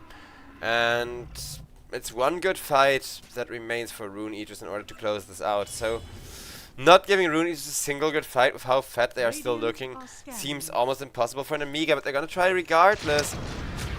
Oh, Young G, this is a very awkward moment for this Invoker as he steps under the sentry. Is he spotted out? Ethereal, they do see him. They throw the brambles from the side. Scovis 9 is leading the siege. This might be a good kill for Nemiga to return into the game, but yet again another snowball safe. Waveform though, Ethereal breaks out with the Rolling Thunder. He's a little bit outnumbered as it's only him and Anisan left remaining. Can he make it back to base? Swashbuckle, nicely done. Tusk, he chooses to sacrifice himself for the other two. Definitely a huge play. The question is, can they capitalize on that when the Wind Ranger's back? Because Nemiga, as you can see with this Lone Druid, they will push ridiculously fast, especially electrocuting up the bear. Thanks for the fortification. It's gonna buy enough time for the Wind Ranger to return, but BKB popped on the bear. I think that was a it little may bit have been awkward. a misclick. Definitely a misclick, but just I don't know. It's down to 70 seconds already, so it better be safe than sorry. Yeah, Regardless, they're not gonna be taking the tier 3 tower, so no high ground breach yet for Nemiga. but I think he just went to the Silver Edge and then accidentally hit the two buttons next to each other, or accidentally, you know, forgot that he had changed the items around in terms of which item is on what button. Maybe? I mean, we don't know how the players have their keybinds mapped, so there's always, you know, the possibility for a mistake. It's really funny, my significant other has a mouse with 9 buttons at, you know, within his thumb range. And he's been using those for items, and I'm like always amazed because it's such a small area to control things, and the chance for mistakes is always really high. Yeah, I do want a mouse with more buttons. I started playing MMOs again. It seems so good to have 6 for, like, you know, 6 inventory items. But first, we're gonna see the Dark Willow absolutely obliterated. Oh, but Anku jumps in. They're forcing out the Stampede. Covis 9 locked in the second Pit of Malice. They have the Focus Fire upon the Centaur. And it's a pretty big strain, even though that is a Dark Willow on a dieback. Still, RE, they're looking to siege more. Ethereal gets pushed back. The Ice Path will connect right at the edge of it, but the Y waveform, they're still pushing for more. They have Janter. It's gonna be one more target in the back. Can they find somebody else? Is there no one else, Nemiga? I guess not. Drinking Buddies enables the double kill, and from there things start looking pretty doable, to put it nicely. Because, yeah, the task says, like, even if you're down one support, as long as the other support does their jobs well, it's always gonna be enough. It's just when both supports are shut down that we're gonna see Rune Eaters switch back to that really passive playstyle. But speaking of passive, well, Anku, he was trying to be a bit aggressive on the bottom lane, immediately regrets it, runs from the bear, as now they're committing the Pangolier and the Underlord, including the ultimate, just to kill the bear, but they will eventually get it. Look at these Pit of Malices all across the ground. It's fucking annoying. But yeah, easy money. Bear has been resummoned, so Natty Narwhal can start pretending to be, what's its face? Arc Warden from this point on. We're just keeping the Lone Druid in base. MKB on the horizon. Silver Edge has been completed for quite a while for the bear, so definitely it is getting stronger. But RE.Arise, they're still pushing in, you know, they're still settling quite deep within Nemiga's territory. And they're in anticipation for Roche number 3, which Nemiga this time, they're gonna be looking to contest. We already have the Rolling Thunder. Ethereal jumping in, he's got Ariel locked in. Who was just trying to do a little bit of warding, some little bit of supporting business for the upcoming setup, but he's not gonna get it. This guy, 14-1-18. Absolutely insane Pango play. Why? Keeping up the pressure. Janter caught up in the Pit of Malice. With the gate, with the second one. And it's gonna be yet another support dead and gone. Potentially, well, not potentially, definitely with yet another set of racks. And given the absence of Nemiga, they're looking to inflict a little bit more damage as they don't have easy access down to the bottom tower. 40 seconds till the bear is up again, like the resummon on it, because right now the bear has to split push and be very careful. But 30 seconds till the Lone Dwarf can maybe defend this. But ladies and gentlemen, I'm reasonably sure that I'll see you all next season, because oh boy. Called Clovis9 with the jump. He's got a nice lock on to UI, but again, those pits, they're locking them down. They're resetting the team fight instantaneously. Natty's Bear fighting forward, but instant focus fire, it's gonna beat the Bear out of the play. Well, for 8 more seconds. Yeah, wait for him. His saves there were insane once again. He has been using these ice shards perfectly, just putting them in the way of anyone trying to get a kill, and himself or his teammate. And defensive ice shards like that is something that's really not to be underestimated, because just like a fissure, unless you have an item that gets you over them, they scale forever basically. There's no good answer to them. Nemiga, they're looking to challenge Roche, but they're gonna be found by Anisan as he's pushing Youngji out. Instant BKB from the Invoker. Mortimer's Kiss is flying in. Ethereal, they will take away life number 1 away from Yowai. Macropyre in the back. They have Anko on the lock, and that's gonna be a second big kill, but instant buyback forced out. They have Youngji within the Rolling Thunder. He's trying to get out, but with a swashbuckle, it doesn't matter. Ghostwalk is not gonna help him out. Die back on the Invo. And die back on the bear. Oh boy, 70 also seconds, no Ariel, bear. next power shot, dead and gone. Over. Jeez. Oh, RE.Arise. They're looking stronger than the actual Rune Eater squad. This is so funny. Yep. I mean, they're looking absolutely insane. And that was, I mean, that was the last attempt for Nemiga. This is the moment when things are cracking a lot more. And yeah, just to pick up on the joke, because we did use Last Resort earlier, shout out to Dodie and his rendition of the song. As Nemiga forcing out the final buybacks, they're throwing everything they have onto Yowai, but the Satanic is gonna be popped up with the focus fire Yowai.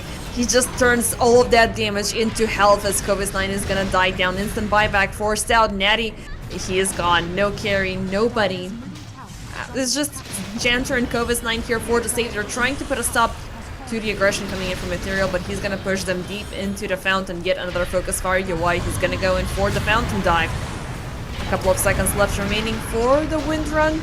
If he wants to go in, if he doesn't want, it's okay. Youngji forcing out the final, even more final buybacks. It doesn't get more final than this. Yeah, Youngji, he got his buyback Qualification. back immediately. Has to spam that one out just to try and But stay he's in a tough these grand spot. finals. He's But completely surrounded. Clovis9 trying to push targets out away from him, but There he's it the is. last person standing as GG is gonna be called up. Ladies and gentlemen, for the second time, back-to-back victory, it is gonna be for Rune Eaters last season, known as Shiki Bamboni. Congratulations, this was unfortunately a very fast, a very sprinty sort of a grand finale here at season 39, but it doesn't get any better than this. You know that you've done your best. You've taken down your enemies from the draft to the execution until they call it GG.